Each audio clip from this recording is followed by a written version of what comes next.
네, 여러분 안녕하세요. 대한민국 최고의 방송 스픽스, 최고의 프로그램 역전의 용사들 시간이 돌아왔습니다. 네, 여러 가지 정말 복잡스러운 날입니다. 황교안 전 대통령 권한대행.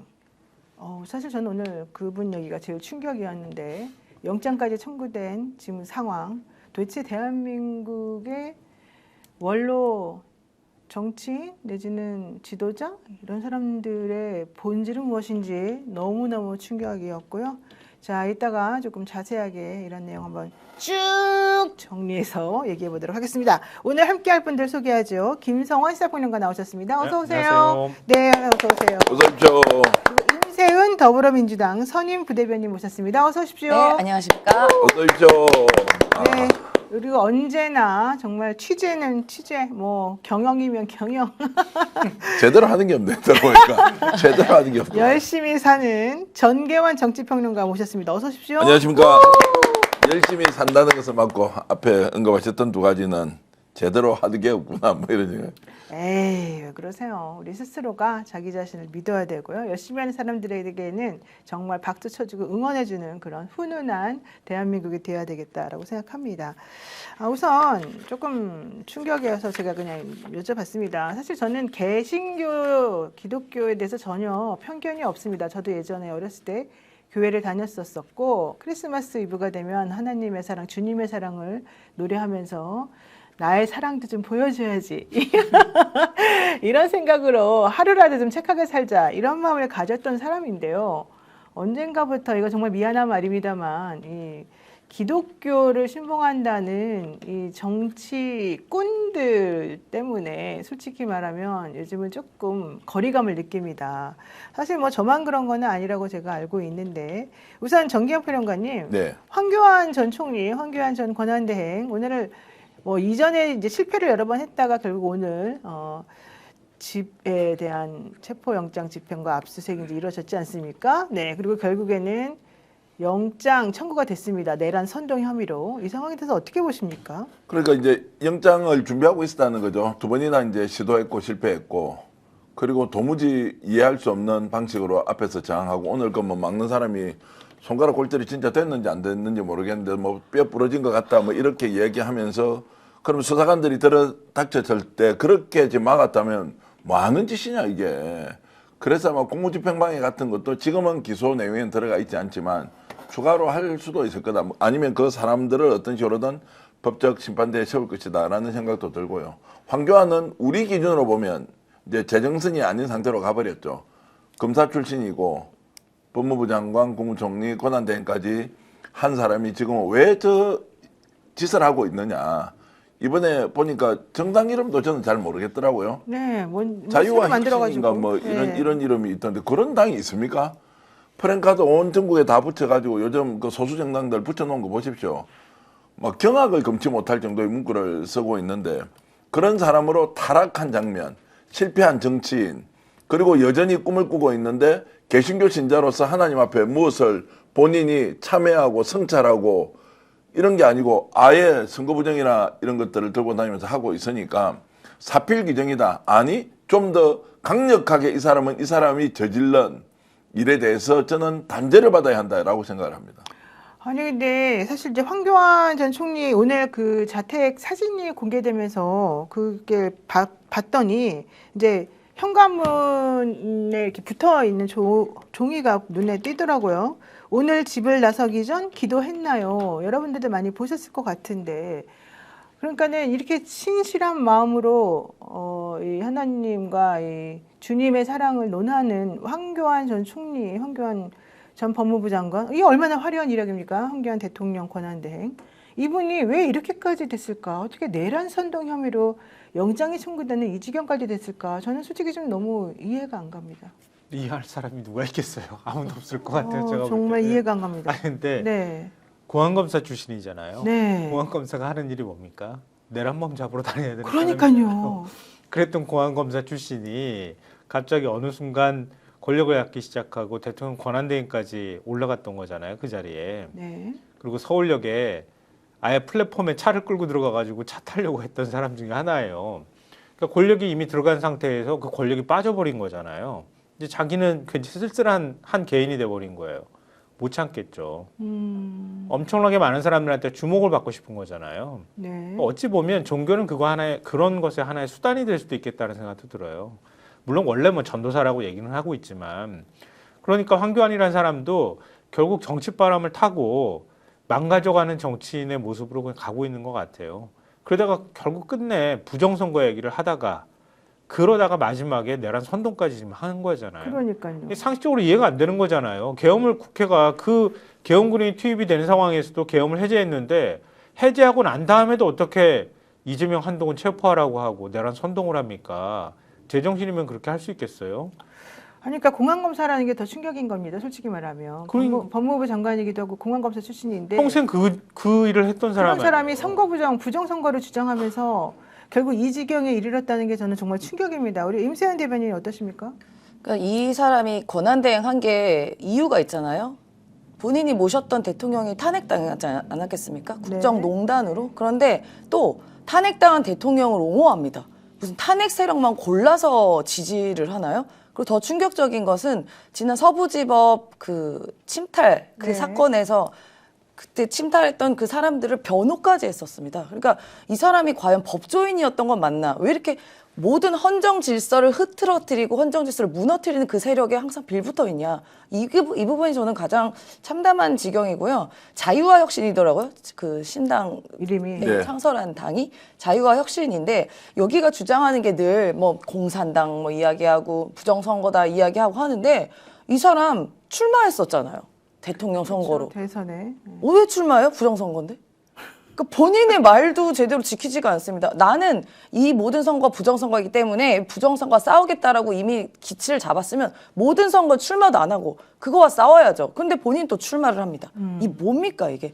너무 우스꽝스러워요. 네. 자, 이 부분을 한번 생각해 보시죠. 이 사람이 실제로 정신적으로 문제가 있다라고 하는 전제를 제외하면 둘 중에 하나입니다. 네. 종교적인 신앙심이 워낙 강해서 하나님이 지금 당신을 이렇게 부름을 뭐 한다. 그런 걸 보통 뭐 무슨 뭐 용어를 쓰던데 어쨌든 계시를 받고 저렇게 움직이는 것이다. 이러면 이제 일단 미친 것이지 않습니까? 미친 것이잖아요. 미친 거죠. 그런데 그렇지 않잖아요. 미친 사람은 아니잖아요. 정신과 치료를 받아야 될 정도의 상태가 아니죠. 두 번째가 그러면은 권력 제한도 아니에요. 남아있는 건 돈밖에 없다. 정당을 만들어서 후원금 들어오면 제가 아는 사람도 지금 당대표로 있는 한 분은 1년에 한 달에 한 5, 6억씩 들어와요. 5, 6억씩 들어오는 정당을 가지고서 이 돈은 사적으로 쓸 수는 없지만 공적 비용으로는 다 쓸 수 있는 것이죠. 그러면 그런 정당을 가지고 있으면 이게 돈 때문에 저 짓을 하고 있느냐? 그러기에는 저 인생이 너무 이게 비참하지 않나요? 고위공직자로 대통령 권한대행까지 한 사람이 특정 정당을 만들어서 돈벌이 수단으로 그러면 정당을 이용한다. 그런데 부정선거 이야기하고 미친 개하고 싸운다고. 그 미친 개가 누구냐라고 하니까 검찰이나 경찰은 아니라고 또 얘기를 해요. 그 미친 개가 누구냐고요. 이재명 정부나 이재명 대통령을 향해서 이야기하는 거 아니에요. 전체주의, 좌파, 그 다음에 뭡니까? 이렇게 이제 좌경화 집단, 그럼 우리 다 포함이에요. 그럼 우리가 미친 개인데, 그 미친 개에 대한 판단은 누가 합니까? 세상에 있는 개가 판단해 줄 거 아니에요. 누가 미친 개입니까? 그러니까 미쳐서 저렇게 날뛰는데 그냥 쳐다보니까 미친 것 같진 않다라고 하면 뭐예요? 돈 외에는 그래 없다는 거예요. 무슨 말인지 못 알아듣겠어요, 진짜. 그러니까 황교안 전 총리가 그 미친 개를 상대로 지금 이렇게 미친 듯이 싸우고 있는데 그 미친 개가 누구예요, 그러니까? 그러니까 우리 우리고 국민들이라고? 이재명 정부고 지금 뭐 민주 진보 진영에 있는 사람들이 미친 개지. 왜냐하면 좌파 이념에 경도되어서 북한을 추종하고 전체주의 세력처럼 행동하고 우리나라를 공산화 시키려고 한다. 중국과 내통해서 중국이 오다 주는데 선거 부정할 때 다 쳐다보고 있고 그 사람들이 지금 중앙선관위까지 침투하고 잠입해서 국가를 전복시키려고 하는 세력이다라는 거 아니에요. 근데 뭐 미친 개가 저희를 지칭한다고 저는 그러니까 이른바 뭐 이재명 정부나 우리 진보 세력을 지칭한다고 저는 생각하진 않고 전혀 그 말도 안 되는 얘기지만 근데 그런 거 있습니다. 미친 개랑 싸울 때는 누구랑 싸워야 되는지 아세요? 더 미친 개가 싸워야 돼요. 네. 네, 본인이 더 미친 개인 것 같은데요. 제가 볼 때. 아니, 그러니까 이 종교를 믿는 사람들이 훨씬 이데올로기에 취약해요. 그러니까 왜냐하면 논리 구조가 비슷하거든요. 일종의 신념화되어 있는 어떤 지향을 갖게 되면 그 다음에는 다른 것들은 다 사실관계를 배척하고 자기가 믿고 싶은 것만 믿게 되는 거거든요. 그러니까 그렇게 구조화되어 있는 거예요. 머릿속이. 네. 그런 사람이 일종의 자기가 정치적인 어떤 욕심을 갖게 되면 저런 식의 어떤 극단화되는 현상이 나오는 거예요. 그러니까 세상을 선과 악으로 갈라치기 하고 그리고 그 자기는 선의 편에 있는 거고 저쪽은 악의 편에 있는 거고 그런데 항상 자기는 또 피해자야. 피해자고 항상 피해받는 사람이고 항상 거기에 대해서 희생되고 있는 사람이라고 보는 거예요. 일종의 희생자 논리를 만들어내고 그래서 그것과 자기가 싸우는 어떤 뭐랄까 성각자나 뭐 이런 사람으로 자기가 생각하는 거예요. 착각하는 순간이 오는 거예요. 법조인들이 얼마나 이렇게 이제 인식이나 사고 이렇게 특정한 상황에 대해서 논리 작동이 비정상적이냐 또는 왜곡됐느냐 이런 걸 저는 전적으로 보여주는 것 같거든요. 윤석열하고 다르지 않아요. 윤석열이 지금 대통령 출신인데 재판받을 때 상대한테 다 이렇게 덮어 씌우는 것. 본인이 중언부언하면서 설명하는데 논리가 별로 없어요. 세 번째는 마치 이 세상이 아무것도 안 일어난 것처럼 다시는 자신이 돌아올 수 있다고 여전히 망상을 하고 있는 것.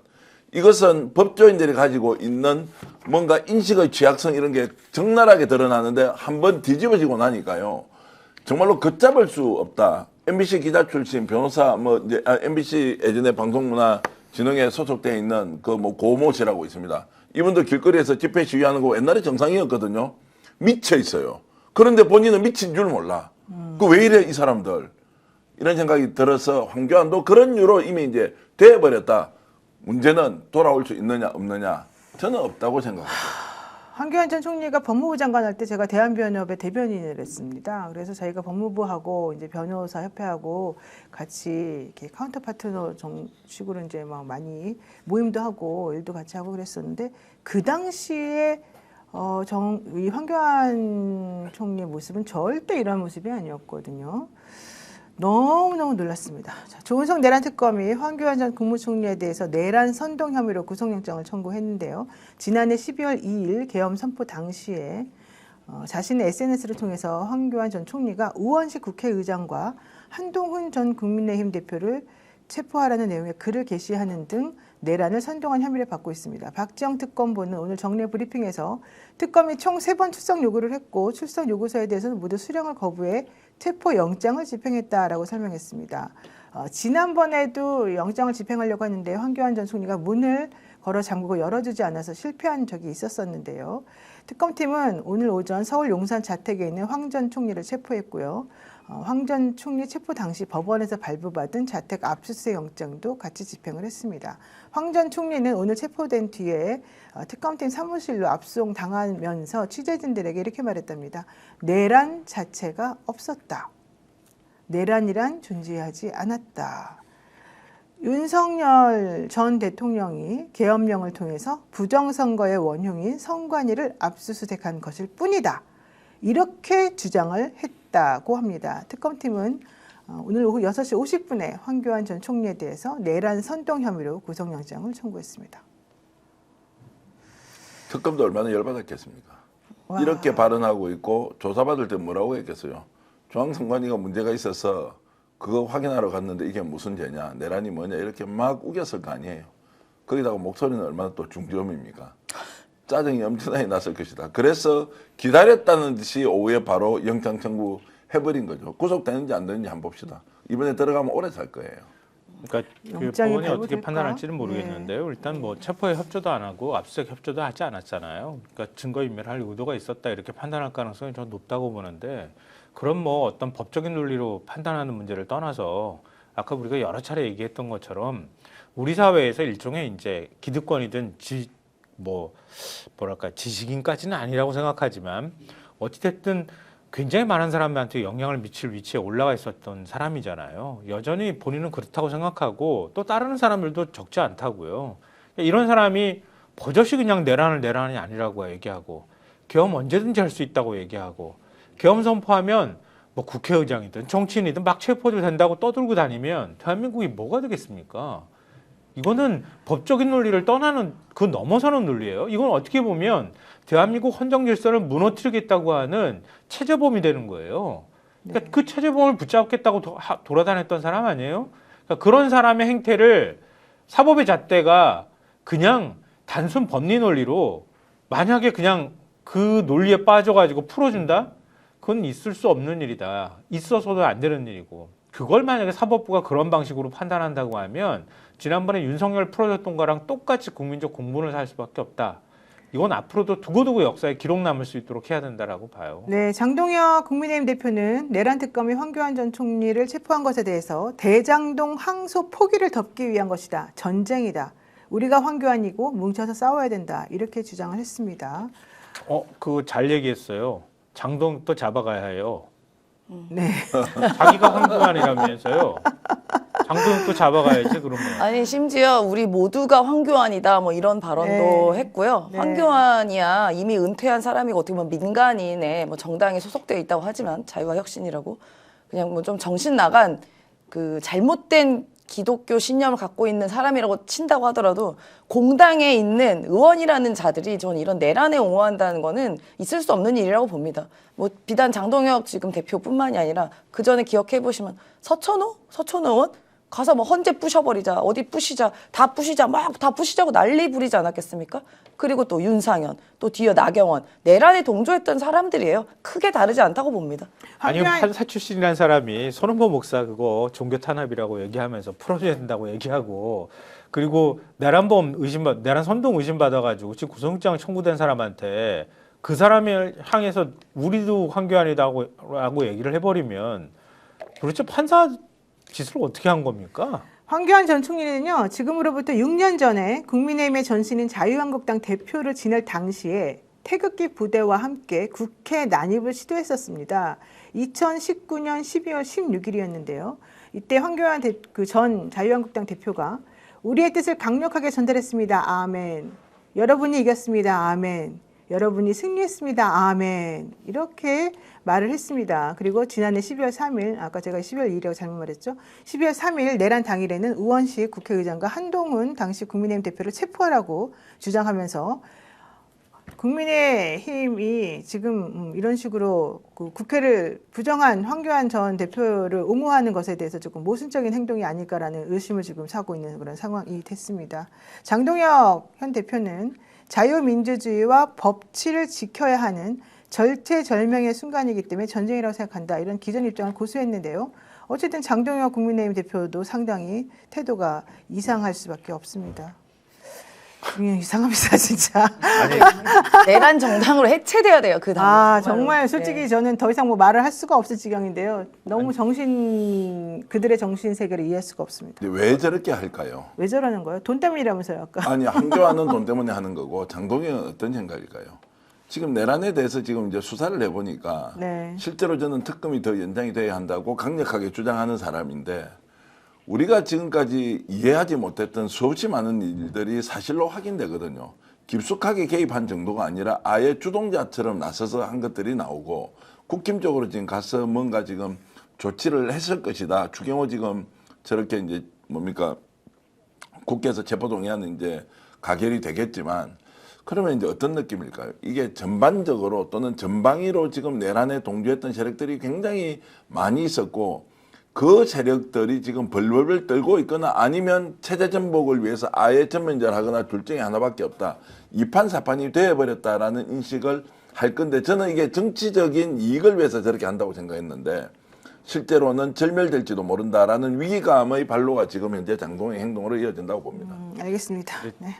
이석기 통진당 전 의원 검찰이 징역 20년 구형했거든요. 네. 다른 거 나중에 뭐 횡령죄 추가했다는 거 빼고 그냥 내란죄 문제로 형량을 받은 게 9년이었어요. 이석기란 사람이 몇몇 앞에서 뭐 일종의 내란 선동을 했다고 하는 거잖아요. 네. 혐의가.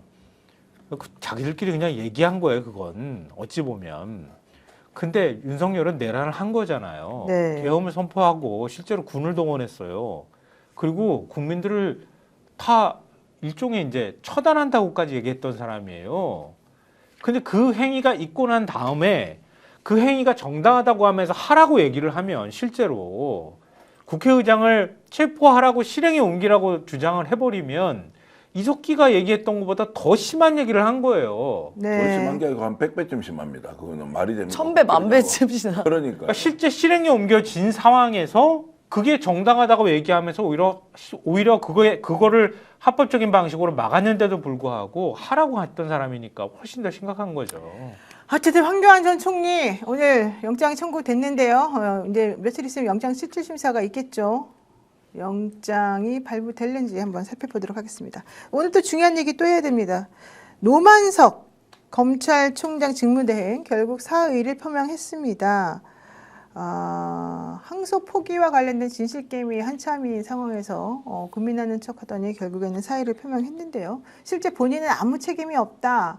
법무부 장관이 나에게 압력을 행사해서 내가 그렇게 할 수밖에 없었던 것이다. 내가 대통령실의 눈치를 볼 수밖에 없었다. 이런 취지로 모든 책임을 떠넘기는 아주 볼썽사나운 모습을 사실은 보였죠. 노만석 검찰총장 직무대행이 사의가 표명됐는데 대통령실에서는 노만석에 대한 면직안이 제청되면 수리할 방침이다라는 얘기를 하기도 했습니다. 자, 이와 관련해서 우리 또 정성호 장관의 한번 얘기도 들어보겠습니다. 이 사안을 대통령 또는 대통령실 직원과 직접 또는 간접적으로 논의한 적 있습니까? 저는 뭐 사건과 관련해서 대통령실과 제가 논의하지 자체를 않습니다. 저는요. 다시 한번 묻겠습니다. 간접적이라고 제가 말씀드린 거는 법무부 간부와 대통령실 직원과의 만남 또는 전화도 포함됩니다. 다시 묻겠습니다. 이런 적 있습니까? 그런 관련 보고 받으신 적 있습니까? 그건 뭐 제가 그런 말은 전혀 없습니까? 책임지실 수 있으세요? 그렇습니다. 제가 보고받은 바 없습니다. 네. 네, 저 상황은 지금 뭡니까, 임세현 대변인님? 그러니까 대통령실과 법무부 사이에 뭐 묘종의 관계로 그리고 대통령실의 오더로 법무부 장관이 지시해서 저 항소 자제에 대한 이야기를 한 거 아니냐고 계속 해묻는 것 같고요. 지금 저 의원 저 누군지 모르겠습니다. 배준영 의원이죠? 네, 저 배준영 의원이 계속 얘기하는 건 무슨 제보가 있는지 모르겠지만 그걸 계속 확인하고 있는 장면 아니겠습니까? 예를 들어 법무부에 있는 뭐 간부든 어떤 직원이 대통령실에 그 누군가와 이제 연락을 했다. 뭐 이런 걸 계속 물어보고 있는 건데 사실 그럴 이유도 없고 개인적으로 사적인 관계가 있는 거 말고는 이 관련해서는 대통령실의 어떠한 지시 알지도 못했다는 거 아니겠어요? 네. 나중에 보고받았다는 것이고 그 법무부 장관도 마찬가지의 입장을 똑같이 한 번도 변함없이 똑같이 이야기를 하고 있습니다. 그 입장에 대해서 변한 것도 없고 어떠한 증거도 남아있지 않는데 국민의힘은 그저 몰아붙이기로 그냥 무조건 엮는 거예요. 대통령실 지시 있었지. 이재명 대통령 살리려고 그런 거지. 너네 모종의 관계가 있었지. 라고 마치 음모론처럼 음모론을 계속해서 무한 반복하면 진실이 되는 것처럼 하는 방법이라고 보거든요. 굉장히 무모한 일이다라고 봅니다. 정성호 장관이 아니 전혀 무관했고 나는 외압을 행사한 적도 없다. 신중히 검토하라라고 말을 했을 뿐이다. 이건 대통령실하고 무관하다라고 얘기를 했지만 국민의힘과 또 이 검찰 일부에서는 그럴 리가 없다. 니네 말을 못 믿겠다. 지금 이런 상황인 거죠. 대통령실에서 이거를 항소를 했을 때 얻을 수 있는 실익이 뭡니까? 실익이 뭡니까? 그게요. 항소를 했을 때, 항소를 하지 않았을 때 어떤 걸 얻죠? 항소를 하지 않으면 그러면 대통령실이 면죄부를 받는 게 있습니까? 당연히 저는 법 정서상 왜 지금 김만배가 갖고 있는 돈을 다 추징을 할 수 있느냐. 그럼 이제 법원에가 따져보면 될 거 아닙니까? 그럼 그게 필요했으면 자기들이 항소를 하면 되죠. 그런데 항소를 하지 않은 결정을 해놓고는 외압을 받아서 했는데 알고 보니까 대통령실에서 그러면 지시를 냈다. 대통령실이 지시를 내서 얻을 수 있는 이익이 아무것도 없는데 오히려 이것은 거꾸로 이야기하면 그걸 항소하지 않음으로써 불필요한 오해를 받게 되는데 왜 그걸 지시하냐고요. 그 어떤 연관성이 있냐. 그러면 이들이 지금 하는 것은 김만배가 부당이익을 취득한 것에 대해서 자, 이 정부가 봐주려고 마음을 먹었다. 너무 많이 먹었는데 너 토해내야 한다. 그런데 그걸 못하도록 했다라는 걸 차라리 솔직히 나와서 너가 이야기해라. 그러면 거기에 대해서 법적 책임을 져야 될 거 아니에요. 그게 맞다면 사기를 통해서 뭔가 사기를 통해서 노영변호사 내가 돈을 하여튼 뺐었어요. 이 돈으로 다른 데 투자해서 돈을 벌었어. 그럼 그 번 돈을 그리고 사기를 저질렀던 그 돈과 구분하는 것이 법의 일반적인 적용이고 예외가 없습니다. 그 건은. 이것도 이제 똑같이 보면 이것이 추징금을 얼마로 할 것인가에 대한 논쟁은 하라. 그런데 이 항소를 하지 않음으로써 얻을 수 있는 이익이 아무것도 없는 대통령실을 상대로 야 너희들이 시킨 거 아니냐라고 하는 것을 지금 대통령실이 부글부글 하는 거 아닙니까? 이게 뭐냐 이게. 그런데 노만석이가 갑자기 의견을 체결을 받았다. 누구한테? 이진수 차관에게. 그래서 지가 책임지고 나가겠다라고 하면서 이 인간도 나가면서 덮어씌우고 가버리는 거예요. 이게 말이 되냐고. 정성호 장관은 이진수 법무부 차관에게 이 사건에 대해서 어떤 지시를 했냐라는 질문을 기자들로부터 받았습니다. 여기에 대해서 뭐라고 얘기했냐면 선고 후 처음에는 특별한 관심을 갖지 않았다가 언론에서 여러 얘기가 나와서 2, 3일 후에 판결문을 대충 훑어봤다. 11월 6일에 국회에 와 있는데 대검에서 항소할 필요성이 있다는 의견이 있다는 얘기를 들었고 중형이 선고됐는데 신중히 판단할 필요가 있지 않겠냐는 정도 얘기를 하고 끝냈다. 항소 포기를 지시했다는 질문에는 그런 사실이 없었다. 내가 만약에 지휘를 하려고 했었다면 서면으로 했을 것이다. 이렇게 얘기를 했고요. 오늘 국회 예산결산특별위원회에서 그 국민의힘 배준영 의원이 검찰의 항소 포기를 둘러싼 외압 의혹을 제기한 것에 대해서 항소에 반대한 건 없다. 대통령실과도 전혀 상의하지 않았다라고 얘기를 했습니다.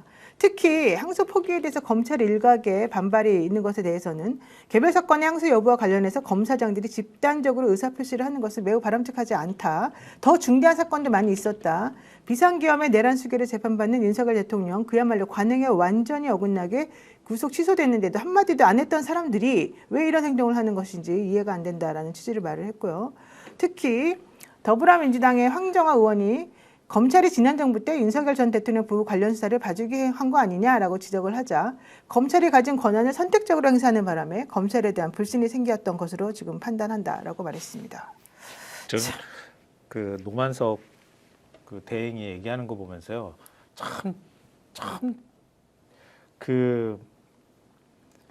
뭘 그렇게 대단한 일을 했다고 자기가 뭘 책임질 것처럼 이렇게 모양 만드는 것도 진짜 웃기다. 뭔 대단한 일을 했다고 자기가. 그럼 만약에 진짜 검찰총장을 대행하는 사람이잖아요. 네. 그러면 이원석 검찰총장처럼 하든가. 응? 그렇잖아요. 네. 그리고 검사들도 나 뜨거워가지고 어떻게 저러는지 모르겠어. 대부분 제가 볼 때는 상당수는 정치검사라고 저는 보는데요. 그러니까 이원석 검찰총장 패싱하고 이창수 서울중앙지검장이 보고도 안 한 상태에서 황제 조사하고 휴대폰 다 반납하게 하고 그래서 도이치 사건 그렇게 가지고 그냥 묻어버리는 거 아니에요. 근데 그랬을 때 검사들은 찍소리 못 하다가 지금 검찰총장은 막 중간에서 휘둘린 것처럼 오히려 대통령실 뭐 하명 받아가지고 저렇게 한 것처럼 흔들어대는데 되게 웃기는 건 뭐냐면 아까 그 말씀하셨잖아요. 뭐 면담 과정에서 검사들하고 면담 과정에서 그런 얘기 했다고. 근데 거기 제일 핵심적인 내용이 이게 윈윈이다라고 얘기했다는 거 아니에요. 그러니까 우리가 항소를 포기하는 것 자체가 검찰에도 이익이 되는 거야. 그래서 내가 판단한 거야. 이렇게 얘기를 했다는 거예요. 그러면 의견을 만약에 법무부 장관이 제시하고 법무부 차관이 의견을 제시했다고 하더라도 검찰총장은 결정할 수 있는 사람인 거예요. 결정하고 판단하면 되는 거거든요. 근데 이 사람은 자기가 윈윈이라고 생각해서 판단했다는 거예요. 항소 포기하게. 근데 그거와 관련해서는요. 좀 전에 MBN에서 기사가 단독으로 나왔습니다. MBN 단독 기사가 뭐냐면 노만석 대행은 그러니까 지난 7일이 항소직의 마지막 날이었는데 그날 그 자정을 6시간 반, 그러니까 자정까지 원래 항소할 수 있거든요. 그러니까 6시간 반 정도 앞두고 있는 오후 5시 반에 노만석 이 검찰총장 대행은 자기는 항소를 하는 것으로 알고 있었다고 말했다는 겁니다. 그 이후에 법무부에 전화를 받고 포기 쪽으로 돌아선 거다. 뭐 이런 얘기를 지금 하고 있는 것입니다. 자, 그렇게 말이 많아 이현석 씨는. 아니 이제 잠깐만, 이거 일관성도 없고. 되게 중요한 말입니다. 굉장히 왜냐하면 중요한 말인데 잠깐만 이거 제가 좀 더 정령을 드릴게요. 이 MBN에서 나온 단독의 내용은 이겁니다. 7일 오후 5시 반쯤에 그러니까 그 하루 전이죠. 6일 날 노만석 대행은 수사팀이 항소를 제기하겠다고 하니까 이를 승인했다고 합니다. 그런데 그 다음 날인 오후 5시 30분쯤에 정진일 서울중앙지검장이 다시 항소를 할 것인지를 물었다는 겁니다. 이거 좀 이상하죠? 그 전에 항소를 할 것으로 해서 자기가 승인했다는데 그 다음 날에 정진일가 또 물어봤다는 거잖아요. 그러니까 노만석 대행이 아직도 안 하고 있느냐? 이렇게 반문했다는 겁니다. 그때까지 노만석은 항소장 접수가 안 된 상황을 몰랐던 게 아니냐 이제 이런 얘기를 MBN에서 지금 하고 있는 것인데요.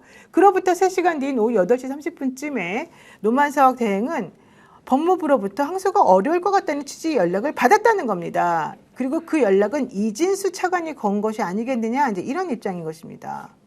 이렇게 되면 노만석 대행은 우리는 항소하는 것으로 다 알고 있었는데 속았다. 법무부가 우리들에게 결국은 마지막 날 그 얼마 안 남은 시점에 못하는 쪽으로 적극 압력을 행사한 거다. 이렇게 주장하는 그 내용을 사실 얘기해요. 자, 그러면 그 항소를 하지 않는 그게 아까 거를 제가 얘기했던 거랑 같은 맥락인 거예요. 네네네. 그럼 그렇게 하면 자기가 안 하면 되는 거지. 네.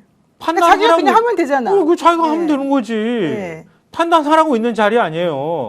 그러니까 안 한 거지. 네. 그러니까 윈윈이라는 얘기가 나온 거예요. 그러니까 8시 반에 알았다 하더라도 자기가 항소를 한다 그러면 그냥 항소하면 돼요. 12시까지 하면 되니까. 아니 그러니까 되게 답답한 사람들인데 네. 밑에서 반발한다고 아유 그래 그런 다음에 휴가게 내고 나간 다음에 조용히 있다가 다시 나타나가지고 대단한 일이냐 무슨 영웅인 것처럼 나 그러면 안 할래 뭐 이렇게 하는 것도 진짜 저는 이게 그거라고 생각해요. 솔직히 말하면.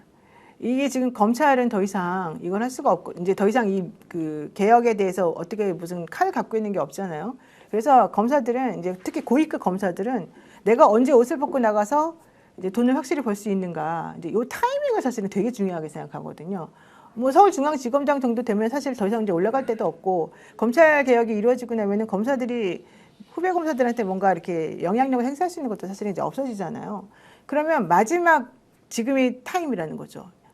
한 번 던지고 나는 너네들이 위해서 싸웠으니 내가 나가서 변호사가 돼서 다시 돌아오면 내 사건을 좀 잘 봐줘라 라고 할 수 있는 명분을 지금 만들어낼 수 있는 상황이 아니겠느냐. 그래서 이 기회를 놓치면 큰일 난다고 생각한 이 고위급의 이 검사들이 결국은 이런 식으로 계속해서 장난치고 정치질하고 있는 거 아니냐. 자기 장사를 맞아요. 위해서 저는 그런 생각이 듭니다. 그러니까 그런 도둑놈 심보가 오히려 굉장히 맞는 이런 우리가 분석이다라는 생각이 갑자기 듭니다. 자, 법무부에서 그러면 노만석 검찰총장 직무대행을 패스하고 누구한테 전화합니까? 담당 검사한테요? 담당 부장검사한테? 차장한테? 이게 이루어질 수 없는 일이지 않습니까? 법무부 차관이. 그럼 노만석이 전화 안 받았으면 본인이 지시하지 않고서는 일어날 수 없는 일이다. 이제 MBN의 보도가 이제 사실이라는 전제로 보면 저는 이런 의심이죠. 노만석은 이 부분에 대해서 나 의견이 그런데 알아서 판단하세요라고 밑에다가 던졌을 수도 있어요.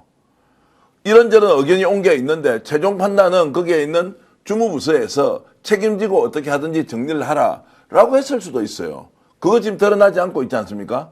그리고 일부 지금 검사들이 야 이거 아니다 이렇게 집단 항명하는 것은 공직자로서 옳고 그르고의 문제가 아니라 법리적으로 보더라도 이 문제 제기가 옳지 않다라는 또 의견이 나오기 시작했거든요. 그래서 이 사람이 사표 쓰고 가는 것은 들어와서 진상규명을 하면 할수록 더 꼬이는 일이 생길 수도 있다, 노만석은. 그러니까 이거 이참에 조금 전에 얘기했듯이 피해자 코스프레하고 떠나버리자. 오늘 뭐 어느 보도에 보니까 집에 가서 그 방 안에서 휴대전화를 보고 있는 장면을 누가 사진을 찍었대요. 그 장면을 보니까 눈물을 흘리는 듯한 표정도 뭐 분위기도 있었다라고 하는데 그게 뭡니까? 그게. 그래서 저는 이런저런 것들을 종합해 봤을 때 설명하지 못할 부분. 대통령실이나 법무부에서 지시를 해서 한 게 아니라 자기 내부에서 의사결정을 하는 과정에서 매우 꼬여버린 거예요.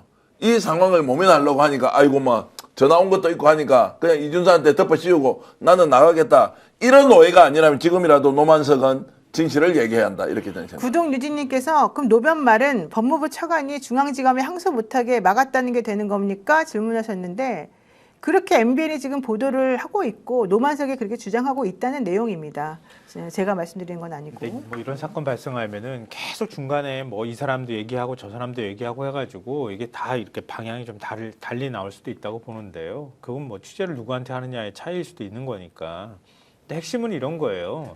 아까도 우리가 얘기했던 것처럼 공소제기 자체가 저는 잘못됐다고 보거든요. 네. 그럼 1심에서 그러니까 지금 이 수사팀 두 개잖아요. 초기에 대장동 수사를 했던 팀이 1차 수사팀이 있었죠. 1차 수사팀이 지금 대장동 5인방 지금 형량 나올 만큼 다 기소를 했어요. 네. 근데 윤석열 집권하고 난 다음에 2차 수사팀을 꾸려요. 이재명 대통령 탈탈 털면서 그러면서 추가로 혐의를 적용한 거예요. 별건으로 적용한 거예요. 그게 지금 문제가 된 거예요. 결국은 사달이 거기서 난 거거든요. 네. 근데 이것 때문에 지금 결국은 1심 판결을 보면은 잘못 기소했다, 정치 기소했다는 얘기가 되는 거란 말이에요. 그러니까 검찰 입장에서는 특히 특수통이든 친윤이 있든 이 수사팀에 참여했던 사람들 입장에서는 이걸 수용할 수가 없는 거야. 자기 잘못을 인정하는 꼴이 돼버리기 때문에. 그러니까 어떤 방식으로든 그 책임을 바깥으로 돌려야 될 필요가 있는 거예요. 네. 근데 항소 제기를 지금 안 한 상황이 됐잖아요, 결과적으로. 그러니까 자기가 잘못했다는 게 나중에 그냥 확정되는 상황이 돼버릴 수 있다고 보는 거예요. 네. 그러니까 정치적으로 반발할 수밖에 없다는 거죠. 맞습니다. 네, 장동영 국민의힘 대표 항소 포기의 정점은 이재명이다 이렇게 주장하고 있는데 한번 들어보겠습니다. 이 항소 포기는 결국 이재명에 대한 공소 취소로 가기 위한 시작에 불과합니다. 이 항소 포기의 정점에는 이재명이 있습니다. 네, 임세훈 대변인님 얘기 좀 해주세요. 아니 무슨 이재명 대통령을 어디다 다 갖다 붙이면 되는 뭐 치트키고 절대 반지입니까? 그러니까 무슨 이런 재판에 하나하나도 무슨 정점에 이재명이 있고 그럼 모든 재판에다 그 정점에 이재명이 있다고 얘기하면 다 통하는 거예요? 그러니까 말도 안 되는 이야기를 하는지 모르겠습니다. 저는 이 문제를 국민의힘은 의도적으로 계속 이재명 대통령과 엮고 있거든요. 그러니까 아예 그냥 저희는 이걸 끊어내버렸으면 좋겠습니다. 검찰이 니들이 알아서 뭐 항소하려고 했다가 말았다가 그냥 자기들끼리 뭐 난리 부르스 치고 거기에 있었던 노만석 대행이라는 그 리더십 없는 사람이 입장도 없고 정했다가 일로 갔다가 여기저기 등 떠밀렸다가 했던 게 다 아니에요. 근데 그거를 왜 또 이재명 대통령과 연관시키고 이건 정확하게 정치적 공세라고 생각이 들고요. 이 국민의힘이 이렇게 이재명 대통령과 계속 지속적으로 엮고 뭐고 하려다 보니까 이제 검사들이 신났습니다. 우리 이제 개혁의 대상인데 우리 이제 공소청 되면 지금과 같은 지위 권한 못 누리는데 이때 틈 타서 우리가 한번 반발해볼까? 라고 하는 거 아니겠어요? 이 틈을 타서 거기서 주로 2%의 글을 올리는 사람들이라거나 입장 올리는 사람들은 죄다 이 대장동 사건의 2차 수사관이었던 문제가 많았던 그 강백신, 어미준 이런 사람들이 계속 나와서 얘기하는 거잖아요. 커밍아웃하고 있는 겁니다. 친윤 검사들이. 여기에 저는 그 지속적으로 국민의힘이 덧붙여서 MSG 뿌려가면서 이재명 대통령과 엮고 있는 거고 검사들이 합세한 정치 공세 하나다. 더 이상 대통령 엮지 않았으면 좋겠고요. 항명한 검사들, 그러니까 집단적으로 불법 항명한 검사들도 저는 적절한 처분이 또 따라야 된다 이렇게 봅니다. 네, 이거 하나 말씀드릴게요. 그 피해자들이 받아야 될 돈이 7,800억이라고 지금 주장하고 있잖아요. 네. 그 너무 어이가 없어서 제가 금액을 보고 그동안에 이전에 대장동 사건 얘기할 때 이 대장동 그 화천대유가 얻었던 부당이익이 한 4, 5천억 정도 된다고 얘기를 했었거든요. 근데 갑자기 7,800억이 튀어나와. 그런데 대장동에서 땅을 분양하고 아파트를 지어가지고 그 분양 수익으로 얻은 게요. 다 합치면 한 9,800억 정도 된다 그래요. 근데 어떻게 7,800억이라는 숫자가 나올 수가 있냐고. 아무리 산술적으로 계산해도 나올 수가 있어요, 그게? 얘네들은 아무것도 없이 그냥 그거 막 분양하고 어디 뭐 봉이 김선달인가? 아니란 말이에요. 그러니까 그 전체 얻은 이익을 주먹구구식으로 한 70% 얘네들이 가져간 거야. 이렇게 계산을 주먹구구로 한 거예요, 검찰이. 그러니까 법원이 볼 때 뭐야 이게 배임액이 산정이 안 되잖아. 어떻게 이런 방식으로 배임액을 산정할 수가 있어? 그렇게 해서 배임액 산정이 어려우니 특경가법상 배임죄는 정확하게 배임액이 나와야 된단 말이에요. 계산이 나와야 되니 그 혐의를 적용할 수가 없어라고 판단하고 배임액 산정이 필요 없는 형법상 배임죄를 적용한 거예요. 그래가지고 거기에 따른 형량을 지금 선고를 한 거란 말이에요. 그러면 배임액 산정도 안 되는 거를 금액을 부풀리느라고 원래 그 정도가 되지도 않는 거를 그걸 부풀려서 이재명이 다 먹은 것처럼 만들기 위해서 정치적 수사를 한 결과가 지금 이렇게 나온 거란 말이에요. 근데 그게 무슨 피해액인 것처럼 지금 주장을 한단 말이에요. 1심 재판부도 5명, 그러니까 대장동 그 5인방이 그 지금 그 경기 그 공사에다가 그 원래 배당하고 더 추가로 배당해 줘야 할 금액으로 판단한 거는 1,128억이에요. 그걸 기준으로 삼아서 대장동 일당이 가져간 뇌물 금액이 473억 원이라고 판단을 한 거예요. 지금은 이제 속도전으로 좀 가야 될 것 같습니다. 노만석 네. 사표 냈으니까 이제 빨리 처리를 하면 되고, 그리고 지금 정성본부장은 지금 공무원들 이렇게 집단적으로 항명하는 거 있지 않습니까? 네. 문제가 있는지 없는지 오늘 국회에서도 민주당이 엄청 지금 이 문제를 신속하게 처리해라. 어떻게 대한민국 공무원들이 자기들이 해야 할 짓을 하지 않고 그거는 아무 일도 없는 것처럼 오늘 장동혁도 1심에서 90만 원 받았는데 항소 포기증을 했지 않습니까? 네. 그런 것들은 뭐 자율적으로 제가 다 결정해놓고 유불리를 따져서 이 건은 그게 아니다 맞다라고 하면서 집단 항명을 하고 그것이 마치 외압을 행사한 것. 네. 이게 지금 도대체 대한민국에서 일어날 수 있는 일이냐. 그래서 저는 철퇴를 가지고 원칙에 따라서 이 공무원들을 빨리 징계 조치해야 된다. 검사들이 네. 지금 발악하는 걸 보라고요. 이게 용납이 될 수 있는 일입니까? 양심에 요만큼이라도 진짜 가책을 느낀다면 이들이 이렇게 지금 할 수가 있느냐라는 말씀을 제가 드리고 싶습니다. 국민의힘은 자기 편이라 생각하고요. 민주당은 자기 적이라고 생각하는 모양이지. 민주당이 정권만 잡으면 이딴 식으로 행동하고 국민의힘이 정권 잡으면은 그 권력의 주구가 돼가지고 앞장서서 정치 검사질을 하는 이런 모습들을 계속 반복해서 우리가 보잖아요. 근데 이거를 몇 명의 검사 문제로 우리가 볼 거냐, 아니면 조직의 생리에 관한 문제로 볼 거냐, 이거 차이가 있는 것 같고요. 전 조직의 생리와 더 밀접하게 관련이 돼 있다고 봐요. 그러니까 일정하게 진통이 좀 있다 하더라도 결국은 제도를 바꾸는 게 해야 할 일인 거거든요. 그러니까 민주당이 지금 뭐 국무총리실 산하에 국무조정실 산하에 지금 TF 만들어가지고 보안수사권 줄지 말지 결정한다고 하잖아요. 그러니까 제도적인 부분을 빨리 결정을 해라. 그리고 검찰이 반발하더라도 보안수사권 없애는 방향으로 그냥 공소장으로 빨리 전환해라. 그렇게 해서 네. 근본적인 부분에 있어서 개혁을 추진해 가고 검사 일일이 하나하나 붙들고 저것들 붙들고 해봐야 시끄럽기만 하지 별로 이득이 없어요. 국민들 피곤하기만 해.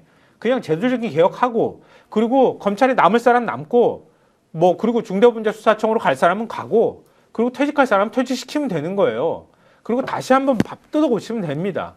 그러니까 이걸 그대로 받아주면서 계속 논란을 그냥 계속 새로운 논란들을 만드는 방식으로 가는 것보다 제도 개혁이 저는 가장 네, 빠른 어쨌든 방법이라고 봐요. 지금 이런 상황에서 정말 말도 안 되는 이런 선택적 이런 분노와 이런 얘기하는 것들에 대해서 사실 우리만 분노하고 있는 건 아닌 것 같습니다. 대장동 개발 비리 사건 1심 선고 항소 포기와 관련해서 검찰 내부의 반발이 이어지니까 이 사건을 처음 수사했던 1차 수사팀에서 이런 식으로 하면 안 된다. 선택적 문제 제기를 하는 것 자체가 잘못이다라고 얘기하고 있습니다. 이들은 2차 수사팀과 검사장 등의 비판 성명에 참여하지 않으면서 윤석열 전 대통령 구속 취소 결정에 대한 검찰총장의 즉시항고 포기 때와 다른 부적절한 행동을 보이고 있다라고 얘기를 하고 있습니다. 특히 1차 수사팀에 속했던 관계자 일부 그중에서 이제 김태훈 서울 남부지검장은 검사장의 집단 행동도 부적절하지만 특히 선택적 집단 행동에 대해서 매우 비판적이다. 나는 그래서 이 지검장들의 공동명의 성명에 이번에 참여하지 않았다라고 얘기를 하고 있습니다. 사실 이게 정상적인 얘기 아니겠습니까? 문재인 정부 때인 2021년 9월 말에 시작된 이 사건, 실제 이번에 1심에서 중형이 선고된 민간업자 5명이 그 당시에 이제 기소가 됐는데 윤석열 정부 때인 2022년 7월부터 검사들이 물갈이가 돼가지고 사실상 2차 수사팀이 꾸려졌는데요. 그때부터는 이재명 대통령을 상대로 모든 표적이 다 옮겨가면서 사건의 본질이 사실은 좀 이상하게 흘러간 부분이 맞아요. 있었거든요. 도이치 사건도 똑같았어요. 그러면서 당시 2차 수사팀의 일원이었던 강백신 대구고검 검사가 이번 대장동 항소포기 사태 직후에 타임라인을 공개하면서 이 법무부를 공격하고 있고 자신의 잘못을 지금 덮어버리고 있는 중인 것 같습니다. 아니 무슨 되게 웃기지 않아요? 대구고검에 있는데 대구에 있는데 어떻게 그렇게 타임라인을 잘 알아? 네? 검찰총장 대행하고 네. 뭐 서울중앙지검장하고 수사팀하고 의견 나누는 걸 어떻게 그렇게 타임라인까지 다 만들어가지고 할 정도가 되는지 모르겠어요. 그게 원래 검찰인가?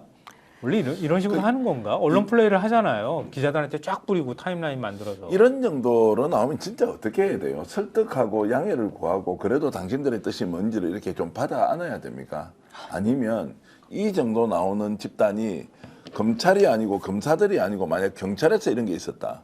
국세청 공무원들이 이렇게 있었다.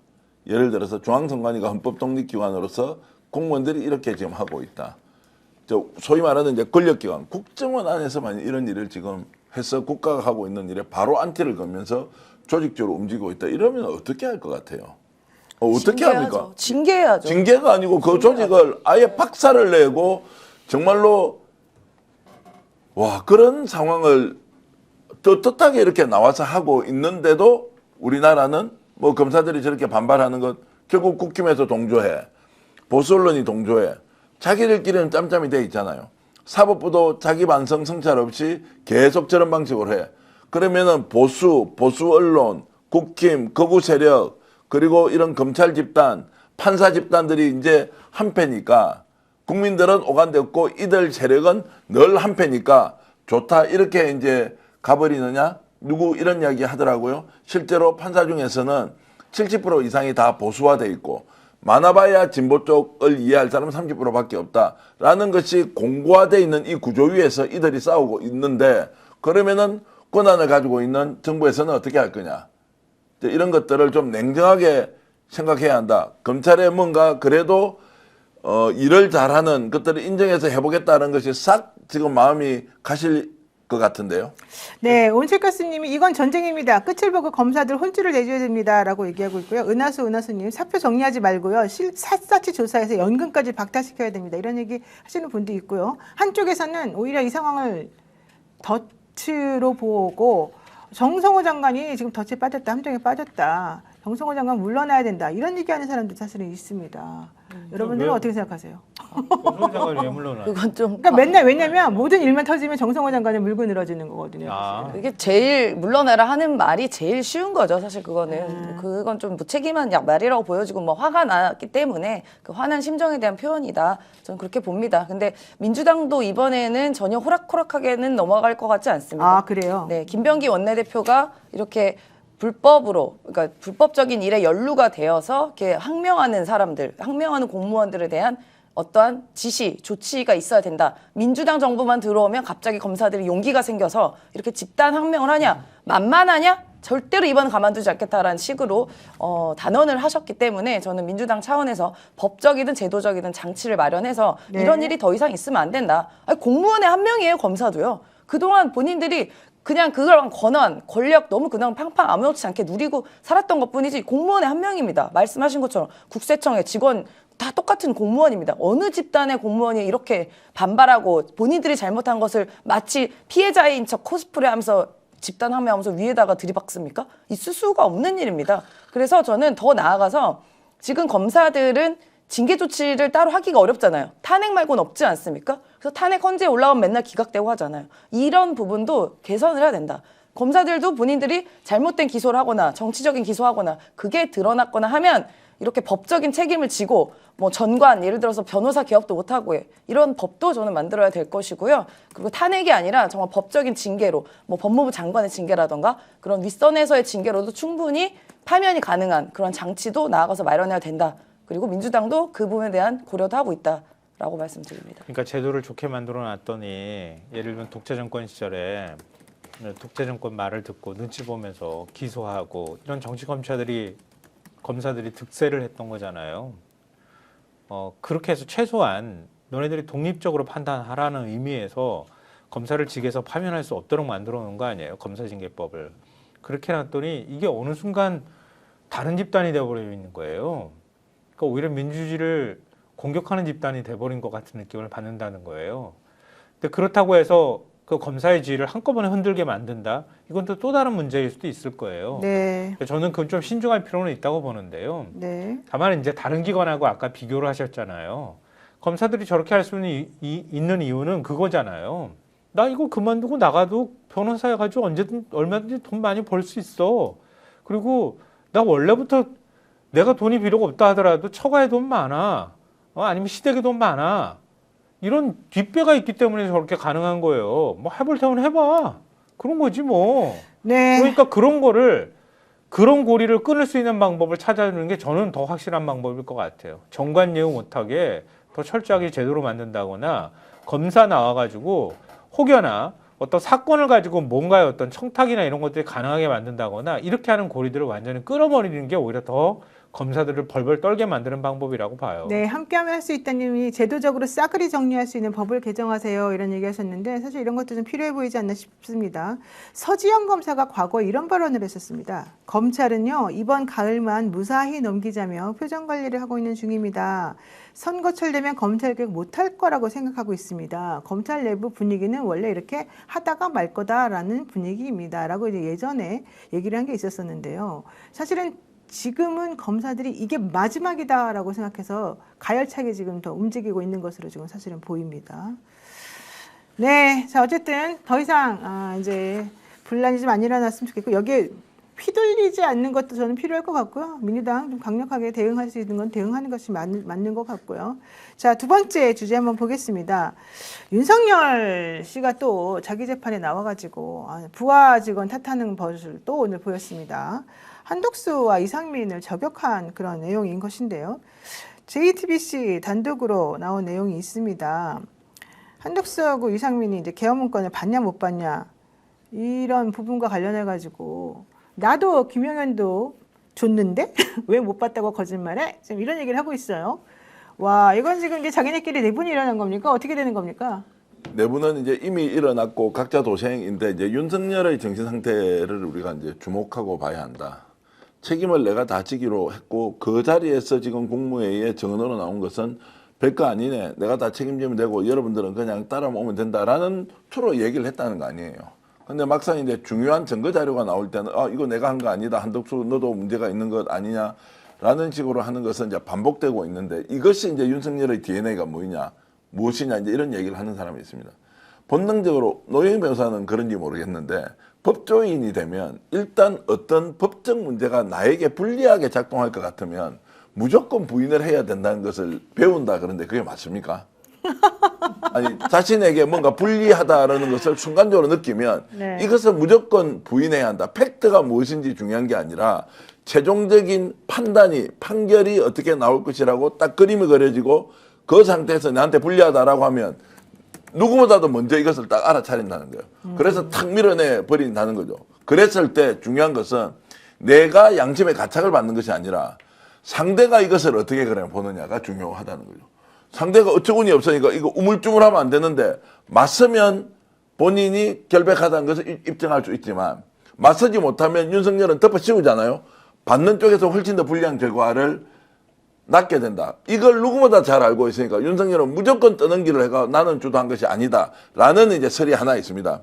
두 번째 설이 더 재밌습니다. 네, 뭡니까? 윤석열이 기획하고 주도하지 않고 누군가가 만들어 놓은 프로그램을 자신은 실행만 한 거예요. 외부에서 이걸 누가 만들었겠느냐. 내란과 관련된 일련의 상황들을 맨날 술 처먹고 있는데 지가 어떻게 다 이렇게 만들었겠냐라고 하면 동조는 했지만 이것을 기획한 기획자가 있을 거 아닙니까? 이 기획자의 의도, 기획자의 내용을 인지하고 있었지만 본인도 어느 순간에 보면 나는 그냥 메신저다, 전달자다, 나는 핵심적으로 여기에 개입하지 않았다는 그 팩트가 어느 순간에 작동할 수도 있다. 계속 지금 저희들이 취재하고 있는 것은 그 기획자가 누구냐, 김건희냐, 아니다. 건진이냐, 아니요. 건진이 이렇게 내란을 할 수가 없지 않습니까? 분명히 있을 것이다. 한 두 사람 정도로 좁혀지고 있는데 그들은 지금 현재 수사를 받고 있지도 않아요. 어찌됐든 이제 그런 걸로 봤을 때는 두 가지 가정이 저는 있다라고 봅니다. 사실 JTBC에서 윤석열이 계엄문건 부인한 한덕수 이상민 저격했다라고 하는 기사가 나왔었는데 지금은 언론사 요청에 의해서 삭제됐다라고 지금 나오고 있습니다. 근데 이제 삭제되기 전까지의 소식은 이거였습니다. 비상계엄 국무회의에 협조 혹은 방조했다는 혐의를 받는 한덕수 전 총리와 이상민 전 장관, 이들은 줄곧 계엄문건 잘 모른다고 주장을 했는데 JTBC 취재 결과 윤석열 전 대통령이 특검 조사에서 이렇게 말했답니다.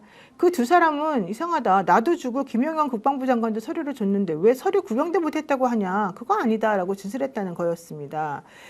국무회의에 최종 책임자였던 윤석열 대통령이 자신의 부하였던 한덕수와 이상민 두 사람을 저격했다라는 게 이제 이 기사의 내용이었는데 지금은 언론사 요청에 의해서 기사가 삭제된 것으로 나오고 있습니다. 왜 그런지는 잘 모르겠습니다만은 현실적으로 뭐 저는 그렇게 대단한 기사는 아닌 것 같아요. 네, 중요한 건 왜냐면 아닌 이전부터 그 탄핵 재판 과정에서도 한 나왔거든요. 네. 김영현이 자기가 문건 만들어서 건넸다고 얘기도 했었고요. 근데 그거를 당사자, 문건을 받았다고 하는 사람들이 계속 부인하는 상황이기 때문에 논란이 됐던 건데요. 네. 그러니까 제가 볼 때는 윤석열은 자기가 만들어 온 논리의 성이 있는 거예요. 그 논리의 성은 자기 행위는 다 정당한 거야. 그리고 그거는 계몽을 위해서 한 거다. 그리고 그 어떤 누구도 죽거나 상처를 받거나 다치지 않았다. 네. 그러니 나의 계엄은 정당한 거야. 이런 논리를 만든 거거든요.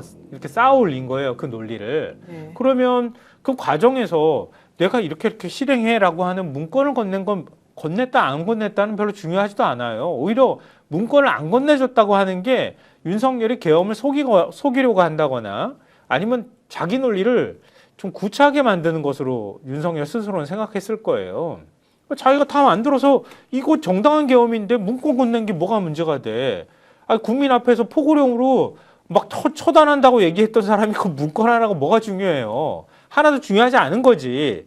오히려 만약에 특검이 한덕수랑 이상민이 그냥 멀찍이 보고 계엄 문건 받은 거 기억도 안 난다는데요. 이렇게 얘기했을 때 윤석열 입장에서는 저것들이 진짜 날 배신하나? 그럼 기분이 나빴을 것 같아. 그래서 이게 뭘 받았다고 내가 다 줬는데 뭘 안 받았다 그래? 이렇게 얘기했을 것 같고, 한덕수나 이상민이나 뭐 다른 이제 국무위원들이나 이런 사람들은 그 계엄이 불법적이라는 걸 알고 있는 거잖아요. 네. 윤석열만 그렇게 생각하는 거지. 그 정도 판단을 하는 거야. 그리고 이게 잘못해가지고 자기가 사법 처리 받을 거라고 하는 두려움이 있는 거잖아요. 어떻게 해서든 빠져나가기 위해서 나는 잘 몰라요. 얼떨결에 받았어요. 네. 내가 이거 한 것도 아닌데 대통령이 자기가 한 건데 이러면서 책임 떠넘기기를 한 거예요. 저 문제는 이제 팩트가 존재하지만 설명이 다 다를 거예요. 앞으로도 영원히 진실 규명은 안 될 겁니다. 저도 좀 다른 각도에서 생각을 해보면 윤석열이 만약에 너희들도 다 한 거 아니냐라고 했다면 12월 3일 날 당일 날 오후에 불러들여서 국무회의를 11명 모일 때까지 계속 조치를 하고 하는 행위가 있었지 않습니까? 그럼 그 시점에 실제로 계엄을 한다는 것을 한덕수나 최상목이나 박성재 법무부 장관이나 조태용 국정원장이 알았겠느냐? 그 이전에 알았을 사람이 있지 않습니까?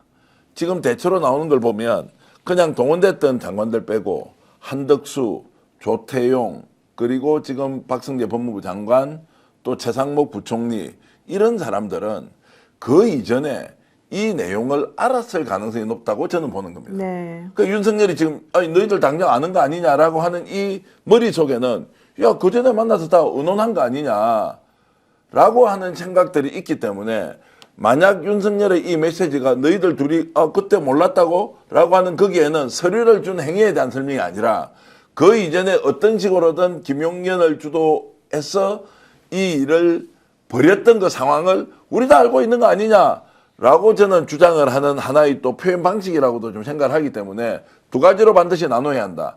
윤석열과 주도적으로 윤석열의 결정에 따라갔던 사람들이 아직 저는 다 드러나지 않았다고 봅니다. 베일에 쌓여 있는 인물들이 있어요.